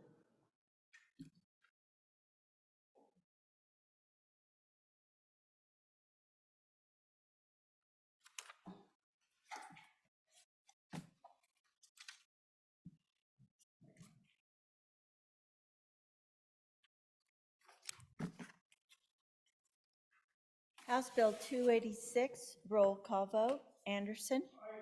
Aye. Baldwin? No. Barlow? Aye. Beitman? No. No. Boner? Aye. Bouchard? Brennan? No. Case? Cooper? Aye. Dockstetter? No. Ellis? Aye. French? No. Furphy? Aye. Guru? Aye. Hicks? No. Hutchings? No. Ide? No. Jones? No. Kinsky? Aye. Kolb? No. Landon? Aye. Larson? No. McEwen? No. Case? Aye. Nethercott? Aye. Pappas? Aye. Rothfuss? Aye. Salazar? No. Schuler? Aye. Scott? Aye. Steinmetz? No. Bouchard? Excused. President Driscoll? Aye. Kinsky, aye to no. Closing vote. Closing. Vote closed. House Bill 286, 15 aye, 15 no, 1 excused. House Bill 286 having failed a roll call vote. Pursuant to Senate Rule 6-5A is deemed indefinitely postponed. The next bill for our consideration is Senate File 199. Will the reading clerk please read the bill?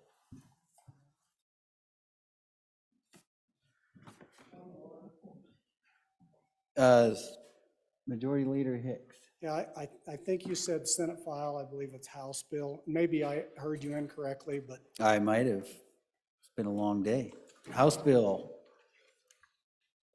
whatever, 286. House Bill 286 is indefinitely postponed.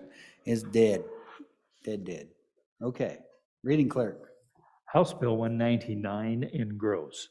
License plate decal, breast cancer awareness, sponsored by Representative Conrad, an act relating to motor vehicles. Was referred to Committee Number 8, which returned a committee recommendation that it do pass.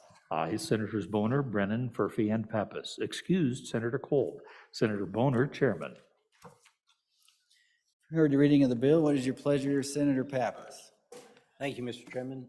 I move that when the Committee of the Whole rises to report, that it do so with a favorable recommendation on House Bill 199, license plate decal breast cancer awareness. And for explanation of this bill, I turn it over to Senator Schuler. Thank you, Senator Schuler. Thank you, Mr. Chairman. House Bill 199. This is hopefully a simple one. Give you guys a little breather here. It's a 2-page bill. It's an act. It's an important bill, however.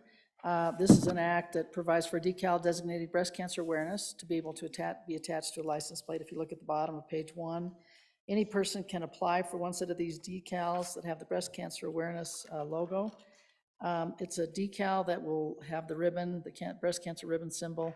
It shall be attached to the lower left corner of the license plate without obscuring other symbols. You would get to your county treasurer's office for application forms. You will have to submit an administration fee with the application, and the fee will be determined by the department, whatever they need to be sufficient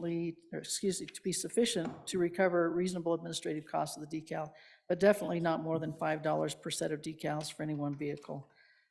Once that happens, the county treasurer will issue the applicant the number of decals corresponding to the number of license plates. And then they obviously, if they get more decals, they're not required to renew those unless they want to. A replacement fee for a decal would be the same as it would be for the original. And that's pretty much the bill. Questions, I'm happy to answer. Any questions? Senator Anderson. Mr. Chairman, I'm wondering if we're not loading up that left-hand bottom corner of the license plate. We passed a bill that said we were going to put a designation for women veterans in that corner also. And now we're putting another piece in that left bottom corner. I wonder if there's enough room for all this. Senator Pappas, is there enough room? Thank you, Mr. Chairman. Yes, during testimony, I asked that same question. Certainly not everyone will be doing both. However, the folks that testified from YDOT said that there is room to put both if someone wanted to have both decals. Any further questions, discussions, comments? Question being called. All those in favor of Senator Pappas's motion that when the committee of the whole rises to report it, do so with a do pass recommendation of House Bill 199, please say aye. Very enthusiastic. All those opposed? Chairs in doubt, please, all those in favor, please stand.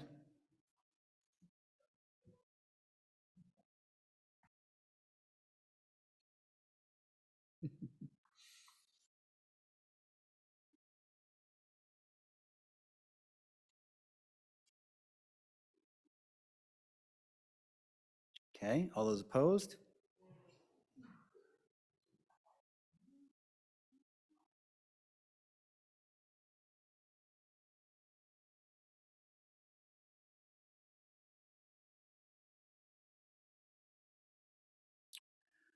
Eleven ayes, 14 noes, having failed a roll call vote, or pursuant to Senate Rule 6-5, having failed a standing division vote, a roll call vote is required. The chief clerk will call the roll.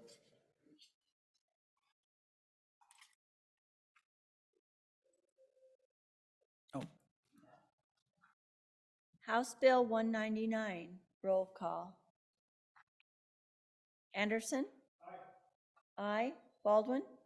Aye. Barlow? Aye. Beitman? No. No. Boner? Bouchard? No. Brennan? Aye. Case? Aye. Cooper? Aye. Dockstetter? Aye. Ellis? Aye. French? No. Furphy? Aye. Guru? Aye. Hicks? No. Hutchings? No. Ide? No. Jones? No. Kinsky?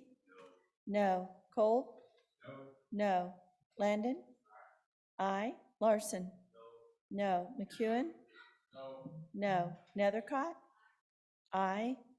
Pappas? Aye. Rothfuss? Aye. Salazar? No. Schuler? Aye. Scott? Aye. Steinmetz? No. Boner? Aye. President Driscoll? Aye. Closing vote. Closing.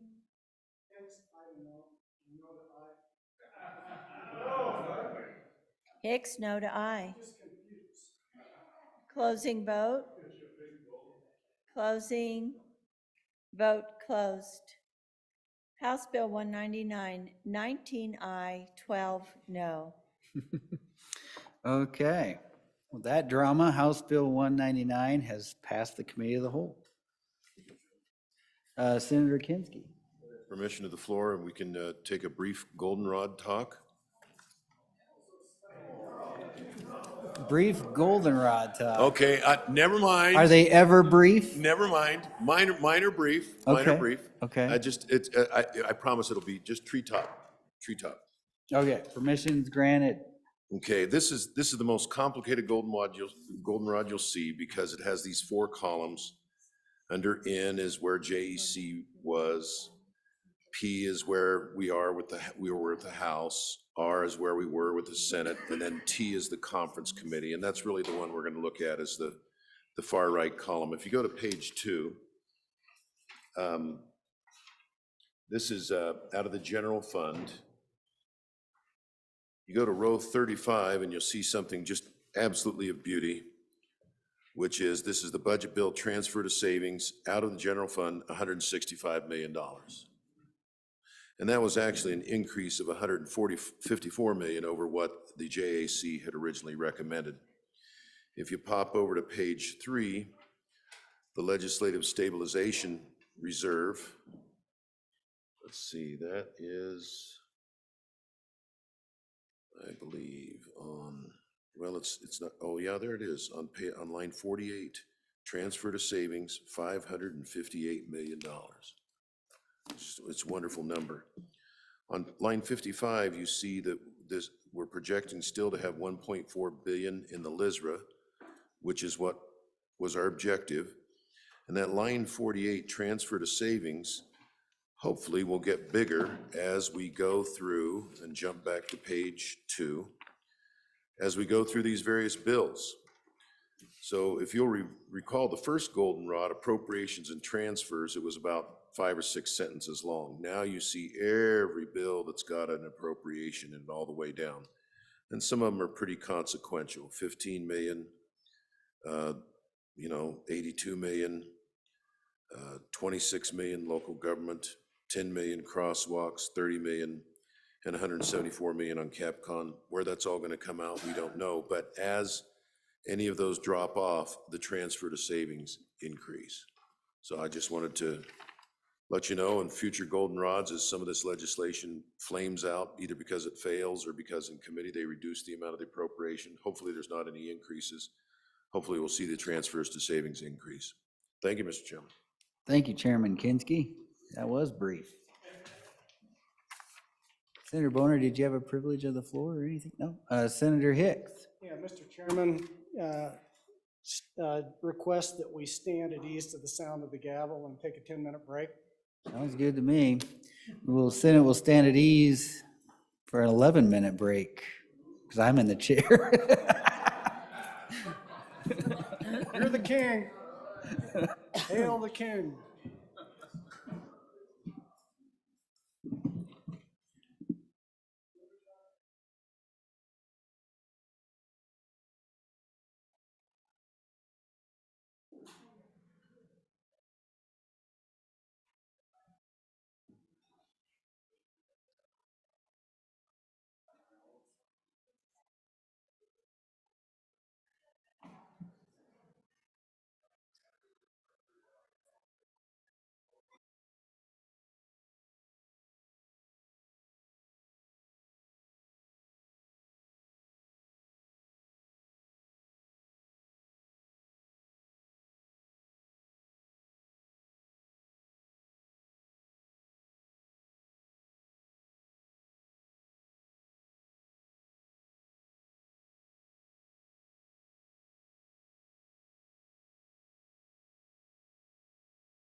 Committee of the whole, please come back to order.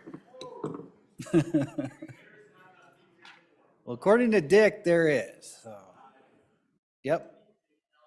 Okay, we have a quorum. We got more of a quorum now. And even more. Here come the horses back in the corral here. Next bill up for our consideration is House Bill number 2. Will the reading clerk please read the bill? House Bill 2 engrossed, Town Officers' Salary Waivers, sponsored by Representative Heiner, an act relating to cities and towns. Was referred to Committee Number 8, which returned a committee recommendation that it do pass amended. Ayes, Senators Boner, Brennan, Furphy, and Pappas. Excuse, Senator Kolb. Senator Boner, Chairman. You've heard the reading of the bill. What is your pleasure, Senator Boner? Thank you, Mr. Chairman. I move that when the committee of the whole rises to report, do so with a favorable recommendation of House Bill 2. There is a standing committee amendment. I ask that be read in. House Bill 2, Standing Committee Amendment Number 1 to engrossed copy, page 2, line 4, strike. Thank you, Mr. Chairman. I move standing committee amendment number 1 to House Bill 2. And for the explanation, both the bill and the standing committee amendment, I'll go ahead and refer to my colleague from Lincoln County. Senator Dockstader. Thank you, Mr. Chairman. I'll tell you the genesis of this bill in just a moment. Just point out, though, if you got the corrected copy. It is what it says here relating to cities and towns, providing that elected and appointed officers may elect not to receive a salary or compensation while serving as that elected official. And the 2 first amendments come in, if you're on your corrected copy, page 2 and page 3, just noting that we have to have a written notice submitted not to receive that salary. And this is for any elected or appointed mayor or city councilman. And there needs to be a 2-week notice. And I'll clarify the amendment here that takes that a little further in just a moment. Let me tell you where this got started, folks. The state of Wyoming, the Department of Audit, completed an audit of a town in the southwest southern Lincoln County, smaller of the 2 communities that sit side by side there. And that was in early 2022. And one of the findings was that the mayor had waived his pay for several years earlier when he was elected. Come to find out, that violates statute 15.2.103, which states the salaries shall be fixed before their terms begin and shall not change during the term for which they are elected. So the town worked with their attorney and paid the mayor several years of back pay. Town Legal also voted recently unanimously to waive their pay in May of 2020. Said a proper name, I'm sorry. Voted unanimously to waive their pay in 2020 during the COVID pandemic. The mayor and town council there voted not to take pay for 2 years. When we come to find out, that doesn't fit well with statute. So we bring in House Bill 2, and we make these changes, and I'll explain to you what the actual amendment does now. And I thought it was interesting. We had a clerk travel in last night. I sat in the meeting, the transportation meeting last night to listen in. A clerk traveled in and said, we need a little more clarification on this. She felt that it was that important. So what the amendment does, the new language from that amendment addresses that the salaries cannot be increased during an elected official's term, removes the floor of $10, allowing for a waiver of a council member's entire salary, and then addresses the written notice language that is not necessary, but leaves language that provides the avenue for requesting a salary waiver. We're talking about the amendment now. The bill as amended addresses the mentioned audit findings and gives officials the option, to waive their salary at any time and for any reason. She noted locally they have a responsibility to update their policies, to educate their staff and officials, as we all do in all of our towns, and to be sure to keep the documentation that will satisfy the audit requirements.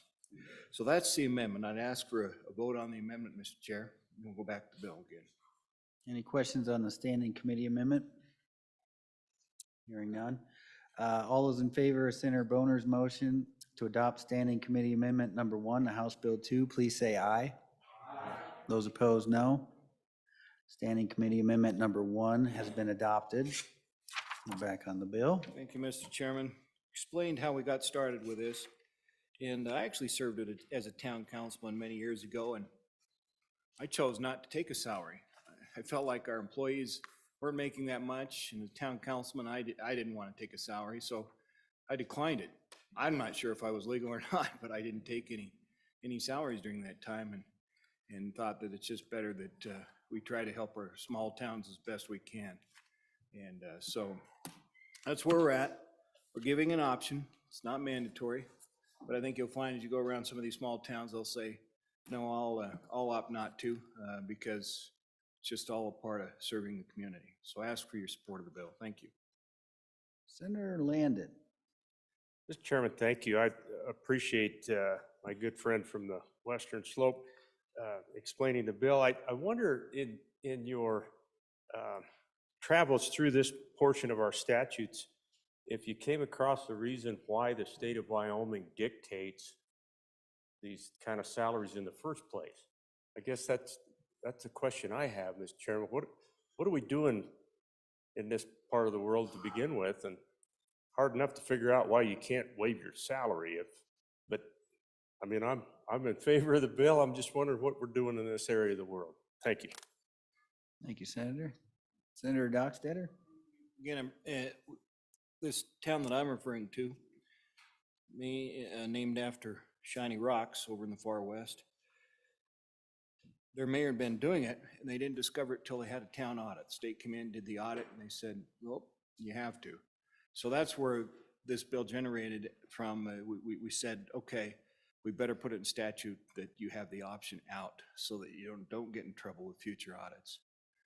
And one town did out west, another town did that I just mentioned. I sense there'll be others along the way too. It was the audit that brought it to light. Thank you. Senator Kolb. Thank you, Mr. Chairman. I just have a concern about some unforeseen consequences. Do we want only people that are frankly financially wealthy enough to do these jobs? And will this cause an issue about people, I guess, not taking a salary because there's an option? I'm concerned about people that are good folks that maybe not very well off financially, and they want to serve their community. And this would be a vehicle to help them do that if they wanted to.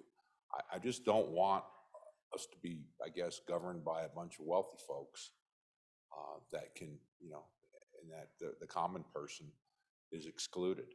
And I say that because I think they'll be kind of guilted out of taking a salary if there's an option like this. I think there was a reason why statute says you shall take a salary. I think the bringer of the bill has good intentions, and I do understand them, but I am concerned about the consequences. Thank you, Mr. Chairman. Thank you, Senator. Senator Scott. Mr. Chairman, let me say in response to that, I think that probably even some of our poorer citizens might well serve without a salary in some of these small towns, just as a service to their community. But the question was raised, why are we in this area at all? And if you look at Article 14, Section 1 of the Wyoming Constitution, it says all state, city, county, town, and school officers, except just the peace and constables and precincts having less than 1,500, excluding court commissioners, etc., shall be paid fixed and definite salaries. The legislature shall from time to time fix the amount of such salaries as are already fixed, not already fixed by this Constitution, which shall be in all cases in proportion to the value of services rendered and the duty performed. So we have a constitutional duty. You can speculate why the Constitution was written that way in 1890, but it was, and we've given a great deal of latitude by setting, in some cases, very broad ranges, but we are constitutionally mandated to be in this area. Thank you, Senator Scott. Any further discussion? Back to you, Senator Dockstader. Mr. Chairman, understand that, and part of that flexibility, I guess, in one case would be to say, no, I can opt out. But as far as the concerns that some may not serve. I don't see that in these small towns, observing at least the small towns that have covered in media, that they choose to be there, whether it's $100 a month, $500 a month, they choose to be there out of public service. Back when I chose not to, my wife hadn't yet entered into the school system, and my salary at the time was not yet a first-year teacher's salary, but just wanted to serve the town. Didn't want to take a paycheck for it, so I think we just leave them that option. Not worried about having some people choose not to or to just because there's pay or not. This gives people the chance to say, no, I believe in my community, just simply want to serve it. Thank you. Any more discussion? Question being called. All those in favor of Senator Boner's motion that when the committee of the whole rises to report it, do so with a do pass recommendation of House Bill 2, please say aye. Aye. Those opposed say no. The ayes have it. House Bill 2 has passed the committee of the whole. Our next bill up for consideration, Senator Kolb. Mr. Chairman, could I have a privilege of the floor? Floor is yours. Thank you, Mr. Chairman. I would like to introduce Dr. Dale, who's up here in the gallery. She's the president of Western Wyoming Community College, and she does a great job up there, and would everybody please give Dr. Dale a hand. All right, welcome to the Senate.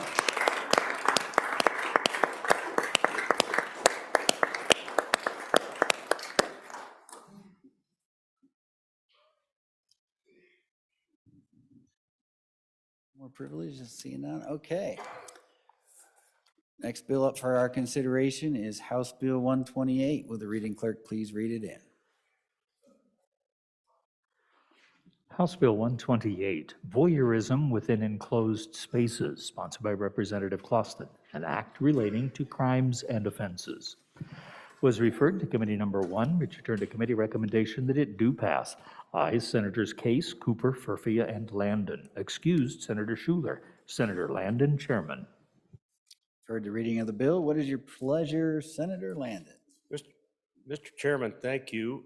I would move when the committee of the whole rises to report it, do so with a do pass recommendation on House Bill 128, Voyeurism within enclosed spaces. And for an explanation of this good little House bill, I'd ask that you call on Senator Nethercott. Senator Nethercott. Thank you, Mr. Chairman. This good little bill. Looking in or within, which is really the purpose of the bill. So as you recall, good senators, or some of you may recall, we made some modifications to our voyeurism statute last year. And the good county attorneys across the state have recognized that maybe we need to include an area also within a person has an expectation of privacy. I think a prudent little amendment, and so really the bill only adds the words or within, but certainly a significant change despite two small words there to allow that voyeurism can occur within an area that two people are, if there is a reasonable expectation of privacy. And no consent has been provided. So with that, happy to stand for questions on the bill. I think it's an important piece of legislation. Thank you, Senator. Any discussion, questions on the bill? Question being called. All those in favor of Senator Landon's motion that when the committee of the whole rises to report it, do so with a do pass recommendation of House Bill 128, please say aye. Aye. All those opposed? House Bill 128 has passed the committee of the whole. Next bill up for our consideration is House Bill 17. Will the reading clerk please read it in? House Bill 17, engrossed, state lands, grazing of non-owned livestock, sponsored by the Agriculture Committee, an act relating to state lands. Was referred to committee number 5, which returned to committee recommendation that it do pass amended. Ayes, Senators French, Ide, and Steinmetz. No, Senators Hicks and Kolb. Senator Steinmetz, chairman. Heard the reading of the bill. What is your pleasure, Senator Steinmetz? Thank you, Mr. Chairman. I move that when the committee of the whole rise to report it, do so with a recommendation that House Bill 17 do pass. And for an explanation, I will go ahead and do that. I would ask that the standing committee amendment be read in at this time. House Bill 17, Standing Committee Amendment Number 1 to engrossed copy, page 1, line 2 after. Senator Steinmetz. Mr. Chairman, I move Standing Committee Amendment Number 1 to House Bill 17 and ask for your favorable consideration. Mr. Chairman, this amendment basically reorganizes the bill as we do these cleanups in our agricultural statutes. Many times they're hundreds of years old. And so as we go through these bills, we've been trying to organize them in an efficient manner so that people reading them can clearly understand what we're looking at. So the amendment has become the new part of the bill. The issue this bill is designed to address is many times lessees of state lands have non-owned livestock, which is not a sublease, but they're maybe running livestock on shares, or they have family members that have livestock on the family ranch. And many of these state lands are non-fenced, small little parcels within the bigger part of a ranch. And so it constitutes a smaller part of the ranch. So that is the issue we're seeking to clarify within this bill. As you see if you go to the amendment into subsection D, we're just reorganizing and bringing up current language of the current subsection D that was in the bill. We just kind of cleaned up some of that language, but when the meat of the bill comes into section 4, where it says, it's on line 30 of your amendment, a lessee of state lands whose lease authorizes grazing on state lands shall not be required to obtain the approval of the director to allow livestock the lessee does not own, but for which the lessee retains full management responsibility to graze the state lands, and such use of the state land shall not be considered a sublease. For purposes of this paragraph, full management responsibility includes all duties, obligations, and liabilities as if the livestock were owned by the lessee. And then section J just allows the State Board of Land Commissioners to promulgate rules establishing reasonable surcharge for the grazing of non-owned livestock and requiring a documentation. The way this would work, Mr. Chairman, then the lessee would be able to take those non-owned livestock in without board approval, but on the back end, they'd have to pay the surcharge and prove the documentation for those livestock. We thought that was a fair compromise to try to address this situation in a way that is both fair to the state trust lands beneficiaries, which is our public education system, and the lessees of this land, who are many times the goose that lays the golden egg. So we don't want to harm the goose, and we want to take care of the trustees and the beneficiaries of these lands as well. So with that, Mr. Chairman, I would stand for questions on the amendment. Questions on the Standing Committee Amendment. Senator Rothfuss. Thank you, Mr. Chairman. With regard to the Standing Committee Amendment, it almost reads in the final paragraph as if it effectively is a sublease. But it's a sublease that's being declared not a sublease for easier management by the original lease holder. And I guess the question I have then is, well, two. First, why would we want to do that? And second, are we losing revenue if we're doing that? And then I guess the third question I have is, what are the onerous conditions of a sublease that we're trying to avoid having to comply with? Because it seems to me that the sublease process makes sense in a circumstance where you're effectively subleasing it. So I don't know what we're trying to avoid there. Senator Landon. Mr. Chairman, thank you. I'm just trying to get up to speed on this bill as well, and I don't know what the process is now with regard to these pieces of state land out there. And it seems to me that that some sort of process which allows the director to understand what's going on that piece of property doesn't seem that onerous to me, but maybe the chairman can help me through that with what kind of testimony there was and why we're trying to eliminate something that just seems like, hey, I've taken in a few more head of cattle on this particular piece of property, just so you know. Thank you. Senator Scott. Mr. Chairman, we've got state lease land and some of them, with retirement of my brother, we do take in potentially some cattle. So I want to declare a conflict of interest on both the amendment and the bill, Mr. Chairman. Okay. Thank you, Senator. Back to you, Senator Steinmetz. All right, Mr. Chairman, I'll take a stab at that. Are we losing revenue?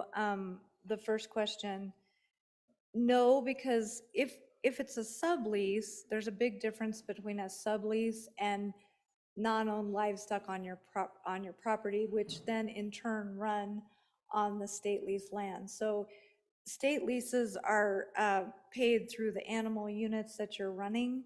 And when you do that, if your lease is current and up to speed, you're paying for those livestock because there's only a certain amount that can graze a certain amount of land. So you're still paying that lease. Your lease should still be in good standing and all of that. The issue is that if they're not your cattle and you don't have a sublease in place, some of our producers are worried that they will lose their lease and it will become vacant. And so we're trying to clear up that gray area when it's not a sublease. Say I become a snowbird, I lease out my entire ranch and somebody runs their livestock on it, that's a sublease. But when it's non-owned livestock on your land and you have full management responsibilities for that livestock, it might be your cousins or your grandkids, or you just took cattle on shares and there's somebody else's brand on the cattle, but you're managing them, you're taking care of them just like they're your own. We don't want that lease to be vacated for that reason. And so that is what this is designed to take care of. There's a big difference between a sublease and managing cattle and taking in cattle. So I hope that answers your questions. Thank you, Senator. Senator Hicks. Mr. Chairman, when I look at this, and one of my concerns is the fiduciary responsibility of the land board. And so my take on that is I can't tell you whether it loses money or not because it's predicated on subsection J. And so what that says is they got to promulgate rules for these type of non-owned livestock. And so I don't know whether it's going to cost us money or not. So there is a differential in the way they do this. So under the current sublease provisions is you have a lease and you bring in somebody else's cattle and it's cumbersome. And that was at least, there's 3 different explanations of what I've heard that we're trying to do with this bill. And I'm still not 100% sure I know. I think it maybe does everything, I'm not so sure. But part of it was the cumbersome process, right? It's protracted because you have to show your contractual obligation. I'm going to run somebody else's cattle on this property, even though I have full management responsibility. Under that scenario, you have to share 50% of that profit with the state.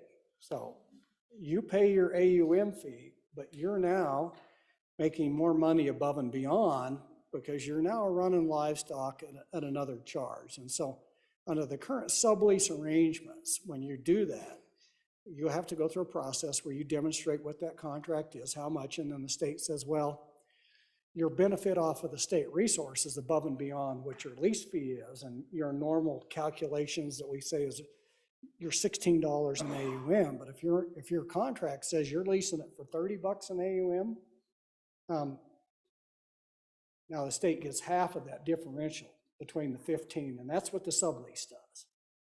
And so they share in that profit margin with those guys under a sublease.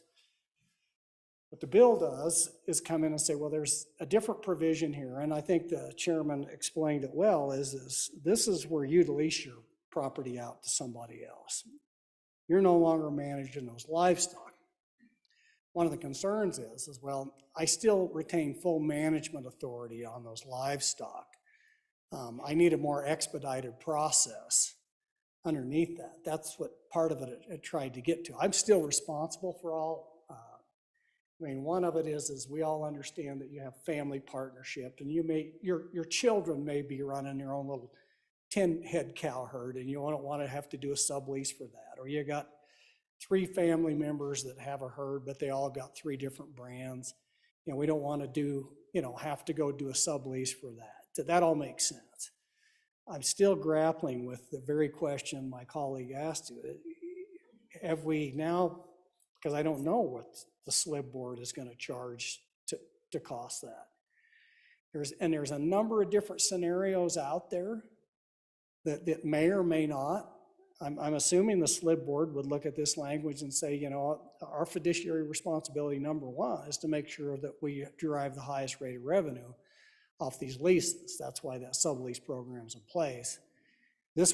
Part of it was trying to expedite that process. So I think there's some good stuff in here, and there's some stuff that I cannot answer those questions.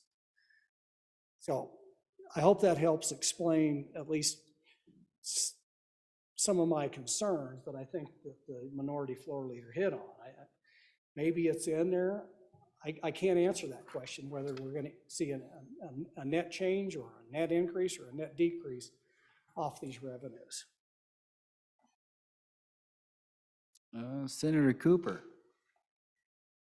Thank you, Mr. Chairman. If, for example, a rancher had a pasture that's a mixture of federal, state, and fee lands,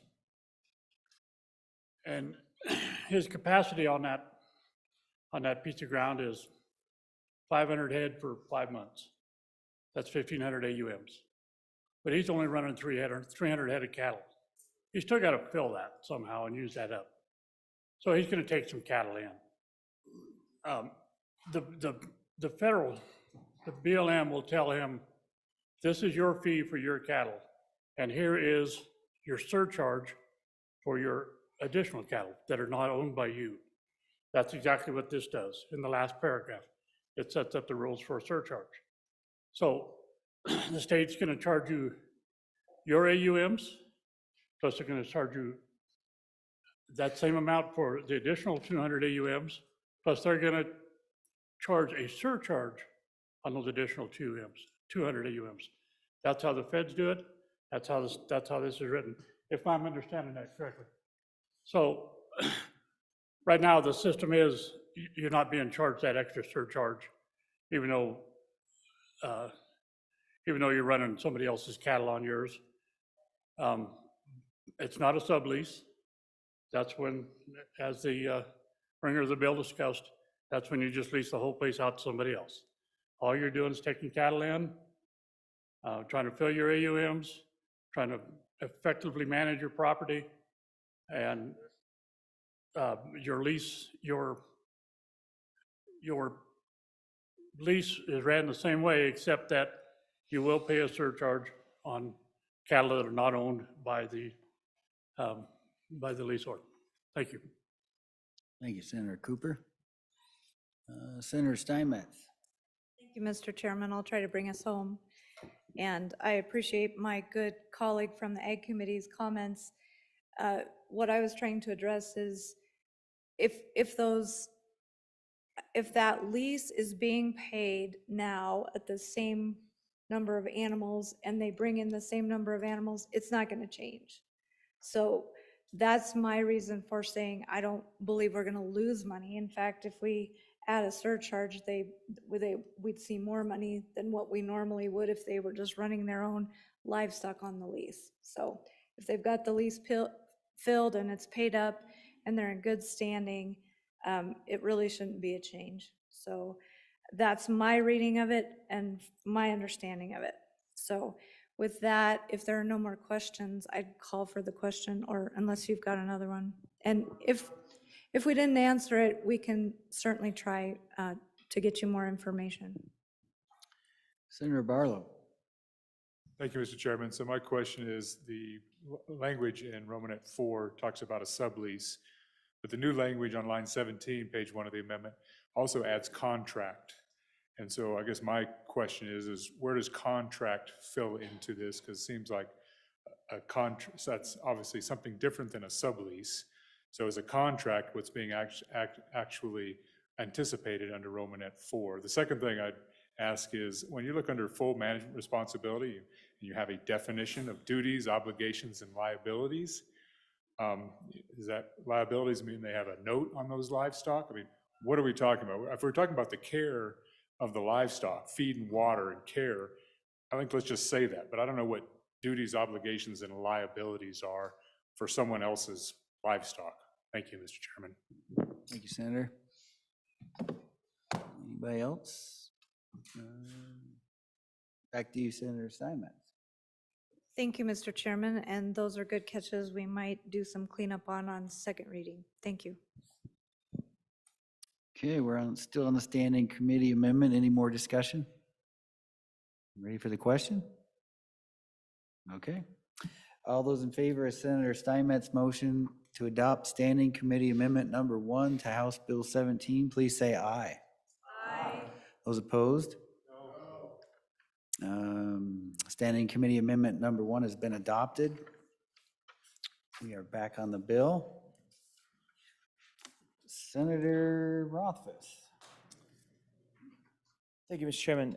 So I do have a couple of questions about how this could be used. I understand how it's intended to be used, but I'm curious if it could end up emulating a sublease type situation. And here's an example. I've got a lease of a substantial amount of state lands that I have in place, and I've been running cattle on it, and I want to effectively take the population of my cattle down close to zero, but I'm still running a small herd. And then I'm basically just going to take advantage of other people's cattle, build up, and continue to occupy my lease. But I'm going to effectively sublease from my perspective. I'm going to charge a substantially higher rate because I've got a good lease rate. I've had it for a while. I mark up. With the sublease, my understanding is 50% of the differential from the majority floor leader comes back to the state. There is nothing in this language, as I understand it, that says anything other than a surcharge is going to be added to it. So first question, can I do that? It sounds like I can do that. I could run a herd of 500 head of other people's cattle, running 10 of my own, and still call it still qualify under this new statutory provision, which doesn't seem consistent with the intent of the provision, but still seems legal. And should we, or do we need to narrow in on that surcharge to ensure that it's consistent with our subleasing surcharge and that it can't be gained? Because honestly, if we just clone the language, it's probably always going to be a wash as long as we make sure that State Lands does that. I do agree with the majority floor leader, though, Mr. Chairman, that they'll probably just do that through rule and regulation, but would we need to clarify?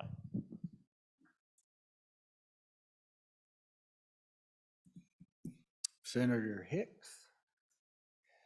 Yeah, Mr. Chairman, that is exactly one of the scenarios that will happen with this provision, and that was, quite frankly, it was designed to do that. And so what you see a lot of times is, and particularly in some of the bigger country and down in my area, they don't own any livestock, but they have they own the ranch, they manage the ranch, and they'll bring in 6,000 head of yearling cattle, and they'll run them on their ranch for 100, usually anywhere between 90 and 120 days. They call them grass cattle, bring them in at 600 pounds, run them for 120 days, put the weight on them. Somebody else owns them. You have a contract for that. Typically, those contracts are either run on the gain or they're run on the head, depending on what kind of operation you have. But under this, if you maintain full management responsibility, regardless of what you charged for that, you're no longer a sublease because you have full management responsibility. You're liable for those livestock, just like if you owned This is what this would address. And it gets back to the question, until SLIB actually goes out there and promulgates what that subcharge is for that privilege to do that versus having to go the cumbersome process. Yeah, I'm gonna bring in yearlings this year. I gotta show you my contract. This is what I'm charging per AUM. This is what the state charges in AUM. Back to that scenario. You take that whole pasture, the state's gonna go in and they're gonna rate these sections and they're gonna say, you got 100 AUMs. We're gonna charge you $15 an AUM. Your contract says you're getting $30 an AUM. We're gonna split the difference. That's the way it would work. It's not uncommon for people to bring in other people's livestock and manage them for them, either on a short-term or even a year-round basis. That's what this gets to, is to try to get away from a lot of that paper swapping encumbrances that they would just be SLIB be able to come back and say, under those scenarios where you have full management responsibility, we're going to charge you subcharge, and the director can't deny or approve it. It's just automatic. That's the way this process is going to go. So I hope that helps clarify that scenario that you described, or even just all the livestock could belong to somebody else. Any further discussion? Further discussion? Seeing none? All those in favor of Senator Steinmetz's motion that when the committee of the whole rises to report it, do so with a due pass recommendation of House Bill 17, please say aye. All those opposed? House Bill 17 has passed the committee of the whole. Next bill up for consideration is House Bill 99. Will the clerk please read it in? House Bill 99 engrossed, Property Tax Refund Program, sponsored by the Revenue Committee, an act relating to property tax, was referred to Committee Number 6, which returned a committee recommendation that it do pass. Ayes, Senators Baldwin, Ellis, Guru, Jones, and Schuler. Senator Schuler, Chairman. Was re-referred to Committee Number 2, which returned a committee recommendation that it do pass. Ayes, Senators Anderson, Guru, and Nethercott. No, Senator Salazar. Excused, Senator Kinski. Senator Kinski, Chairman. For the reading of the bill, what is your pleasure, Senator Schuler? I move that when the committee of the whole rises report, it do so with the recommendation that House Bill 99 do pass. And I would call on the good senator. He is back. Yeah, thank you, Senator Guru. Senator Guru. Thank you, Mr. Chair. I think we got a little bit of a deja vu going here as we get ready to leave. And so I'm going to try to do a little quick recap. When last we spoke the other day about this good little House Bill 99, property tax relief, we were in the middle of a discussion. I had walked through the bill, had talked about what this bill does, that it is just really an extension of our tax rebate program that we have for seniors. It extends it to 125% of mean income. It also takes off the age caps. And so the goal here is to just take a program that's been in use and successful around the state and extend it to kind of catch more people who actually need that tax relief. I passed out a couple of handouts, and I passed them out again today, not just because I wanted to destroy trees, but because I know that if you're like me, once you get these papers on your desk and they have a tendency to disappear. So once again, you'll take a look and see that what 125% of mean income is for each county around the state.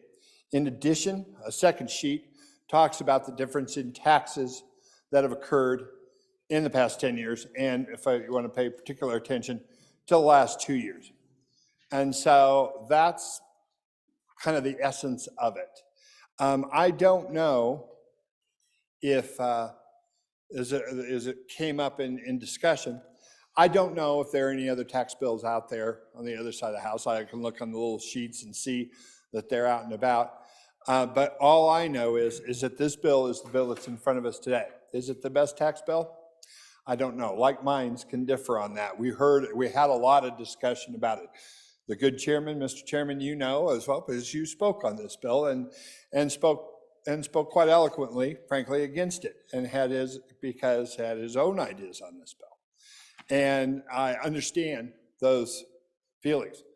But my question to you, and we'll have some more discussion on this, is, as I say, I've walked through and I'll be glad to try to answer any questions. But the bottom line is here at this late hour today is that this is the bill that's in front of us.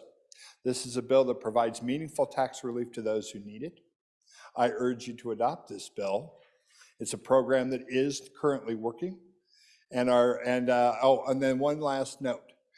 While we were having this discussion, as you recall, one of our members from Laramie County, one of my good friends, got up and said, hey, there's an appropriation on this bill, and so we should re-refer it to appropriations. That was when the discussion stopped. The bill went to the Appropriations Committee, and we had quite a bit robust discussion, Mr. Chairman, about that.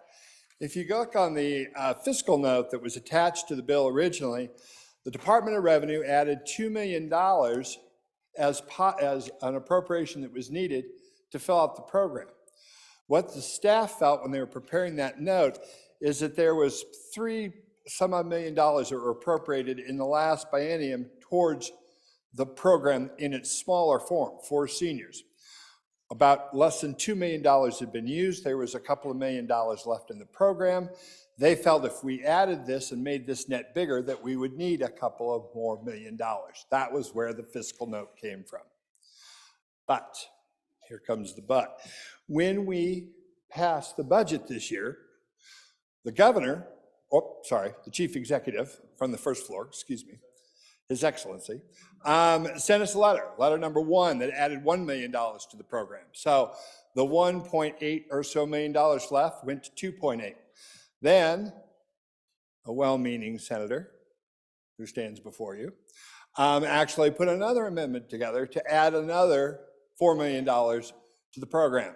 So now 4 plus 1 plus 2, we're heading into the neighborhood of about $8 million total that was in the program for the smaller group, the senior program. And once again, this bill just extends it. Then we put a note in and said, if House Bill 99 were to pass, every dollar that went into this program would come out of that program. In other words, there was no appropriation. The appropriation has already been made and voted on by this body and sits downstairs with His Excellency at this moment, who once again wrote his own letter asking to appropriate more money. So in technical terms, there was no official appropriation on this bill. It was due to the fiscal note that was written before those acts occurred.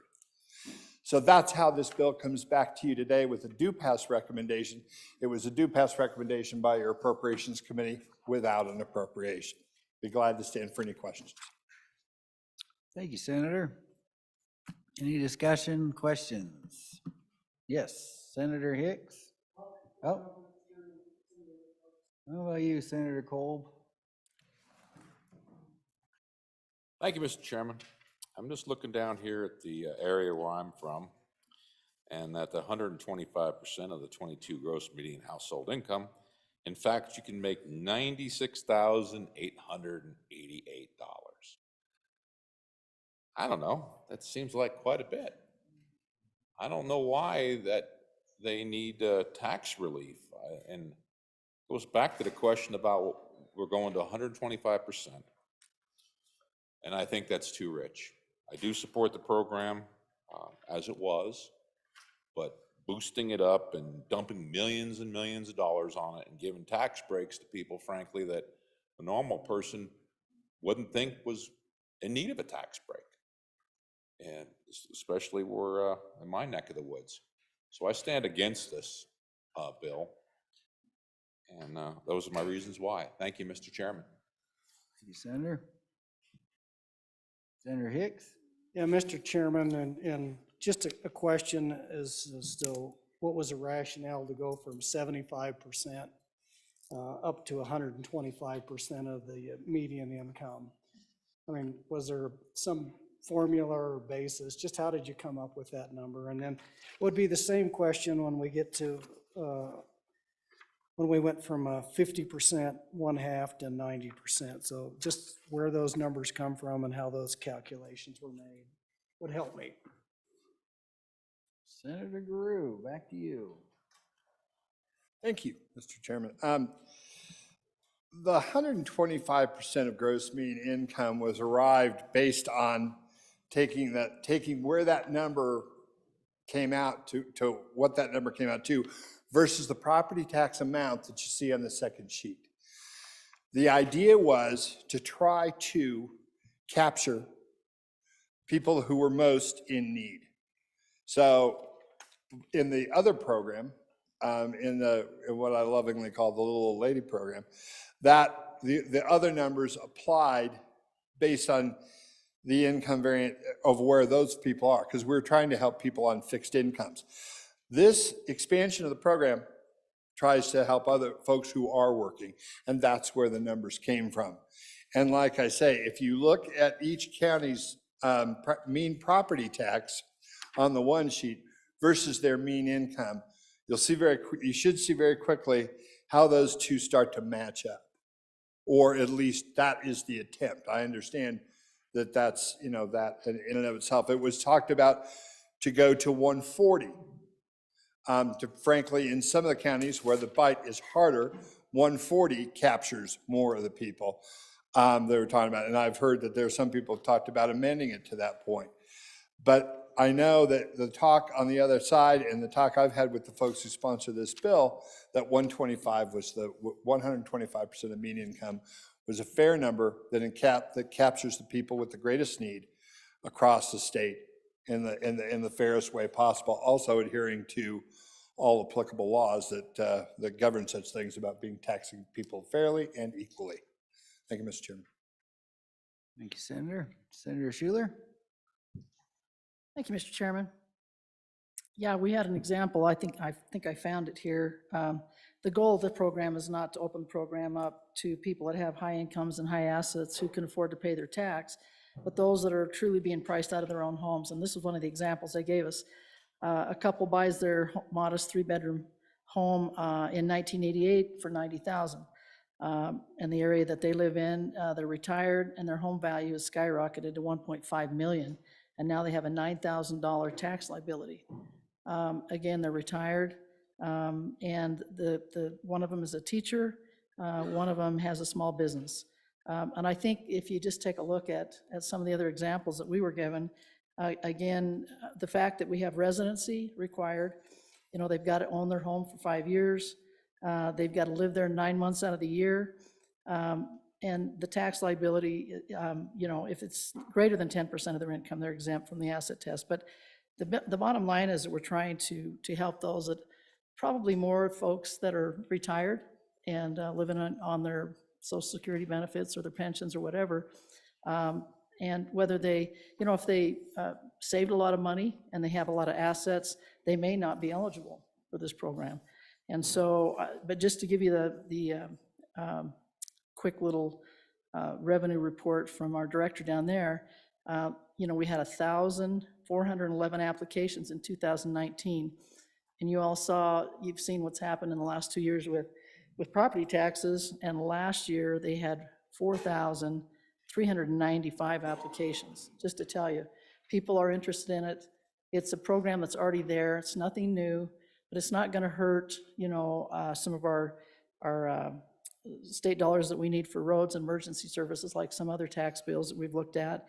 And the bottom line is, if they don't qualify, I think out of those 4,395 applications, only 3,085 of them actually qualified because of the test, the means test. So it is very targeted, and they do take a look at everything. They look at their taxes and so on and so forth. So I think it's a good program. I think we ought to continue to support it for those folks that are living on, fixed incomes. Thank you. Senator Nethercott. Thank you, Mr. Chairman. Just a point of observation, Senators, as we discuss property tax and how they fluctuate over the course of time. When looking at the former speaker's county there, as she was pointing to it, and noticing that throughout time, when we look back to 2010, after that, there's a drop, and an insignificant drop, I concede. But it is interesting that for many of the counties, there was a drop. And at first blush, I assumed it always just goes up. never goes down. Again, the drops are not significant or meaningful, and I'm not suggesting that. But from those of you who study this issue more, is this an accurate reflection of how property values change with time and the truth and reality that property tax payments can go down without legislative action, but by virtue of those assessments, as I think is the case, even though these are modest declines, and I look at Fremont as well, who did experience, I think, one of those, if I'm following the lines correctly. Senator Kolb? Thank you, Mr. Chairman. I guess I've got a few more accurate questions at the moment for the bringer of the bill. First, if this House bill does not pass, does the property tax refund program go away? Second is, what is the cost of this program? I mean, I've heard that wheelbarrows of money have been dumped into an account that are available, which doesn't really tell me what the program's going to cost. So can the bringer of the bill please explain, with some accuracy, of what they project these costs actually to be in future years, or however long this program will last? Thank you, Mr. Chairman. Thank you, Senator. Senator Anderson? Mr. Chairman, just to address a couple of those issues, this has been in place for quite some time. In 2021, there was 1.8 million refunded. There was 4,295 applications and 3,085 qualified. And they're expecting more applications for the coming year, but it hasn't been done yet in 2022, so we don't know yet how many there will be. But 1.8 million was refunded in 2021. And yes, I think we need this bill to continue the program that's been widely accepted in the state. Senator Drew? Thank you, Mr. Chairman. And just to follow up, like I say, the fiscal note was not wrong. I don't think when they said that another additional $2 million is what they projected the expansion of this program would need to, revenues that would be needed. All I was saying is that we had put money into that program, and it was not just, like I say, it was the governor who brought money to this program. It was actually the good senator from Fremont County, actually, who brought the original bill to put money in this account, also with help from the other side of the House. And then the amendments that were put in to increase the money, whichever conveyance you want to use to bring it, was voted on by the entire Appropriations Committee and approved. And this body, by the way, and the House of Representatives. Thank you. Go to Senator Ellis and then over to Senator Dockstader. Thank you, Mr. Chairman. May I have privilege of the floor? Oh, yes. Floor is yours. Hi, Mr. Chairman. She's going to hate me for doing it, but I see my friend Adeline Harpstreet up there. If you are aware, it's snowing outside. Laramie County school districts are closed, and so the lucky kids of Cheyenne get to go to work with their mom and talk about property tax. So let's welcome Adeline to the Senate. Right.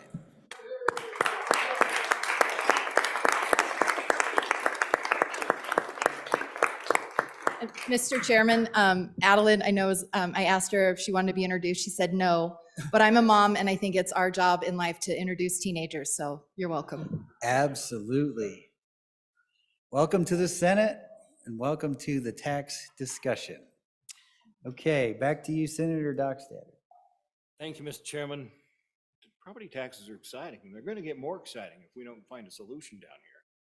I can tell you, you're going to have a lot of excitement when you go home. This is just one option, but we are running low on our options. And as you recall, we were toying around with another person over in this department to deal with the requests for property tax refunds. They noted that they were starting to get more requests beyond the computer because not everybody knew how to do that, the aging population, so they needed paper responses, and that's where they were looking for some assistance because the number of requests kept increasing. And I promise you, they will keep increasing as you go home. I got a note from my assessor and says, well, could be maybe 20, another 30% higher beyond what it was last year. So this is an option. I think we should stop declining or saying no to our options and put one more out there for us to consider. so that we find some solutions before we close this session out. Thank you.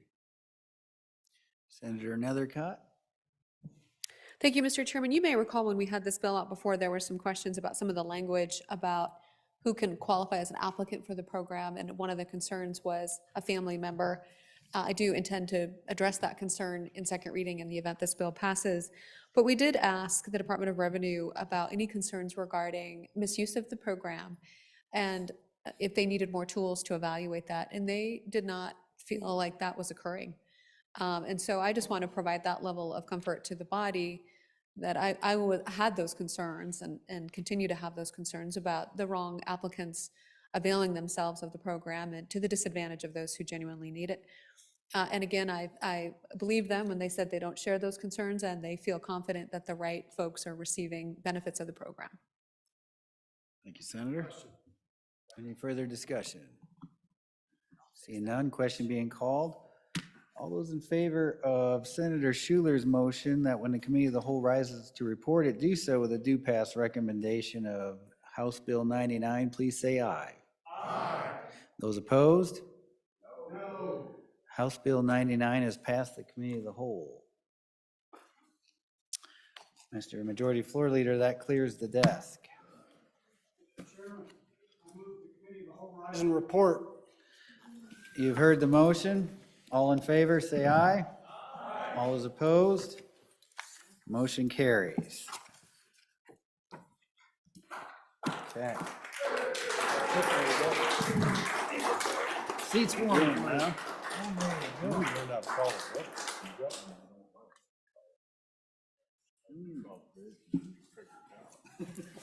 There's nothing wrong with that.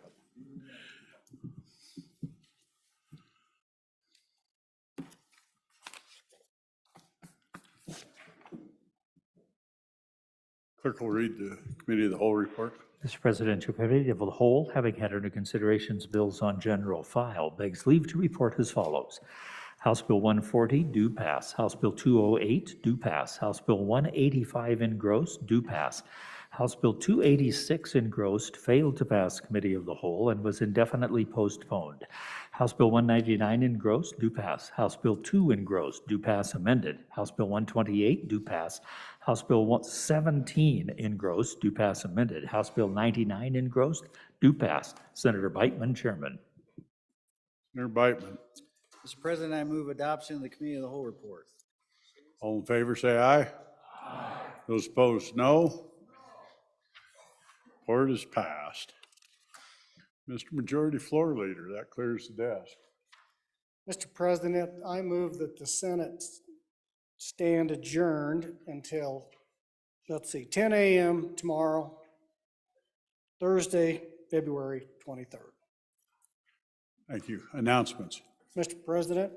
Mr. Majority Floor Leader. So we'd originally announced that we were going to do a caucus upon adjournment here. I think we've got time in the morning to go through those. So at 9:30 tomorrow morning, the Republicans will be caucusing to look at the governor's list of boards and commission appointees. We'll do that in room 113. I've got copies back here. You can take those and look at them overnight and be prepared to have a discussion tomorrow, Mr. President. Thank you. Announcements. Senator Steinmetz.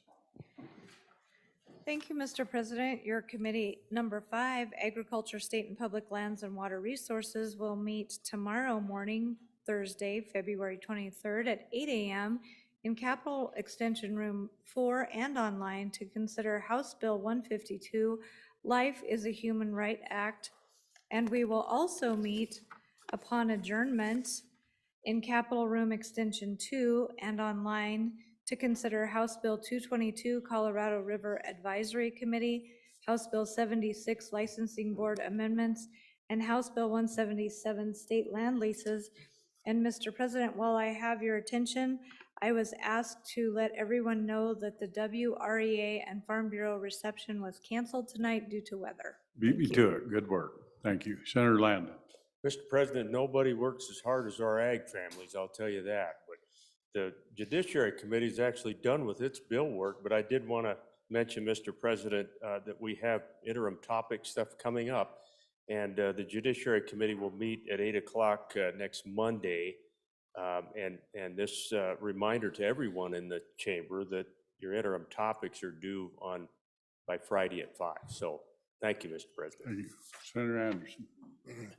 Mr. President, your Appropriations Committee will meet Thursday, February 23rd upon noon recess in Stateroom E301, and we will hear re-referrals on House Bill 34 engrossed and House Bill 11 State Park Rangers retirement. Thank you. Senator Baldwin. Thank you, Mr. President. Not to be outdone by Judiciary, your Labor Committee is going to meet at 8 a.m. Monday morning to hear interim topics. And just like good Judiciary did, I remind, I got a list of what we got in so far, and some things I expected to be on there aren't here. So get your topics in. They're due here in 2 days. Their announcements. This is an interesting one. You've heard the motion. All those in favor say aye. Those opposed, no. Motion is passed. Senate will stand adjourned. Yesterday, it was 2:22:22. It will be 10 a.m. 2:23:23 tomorrow at 10.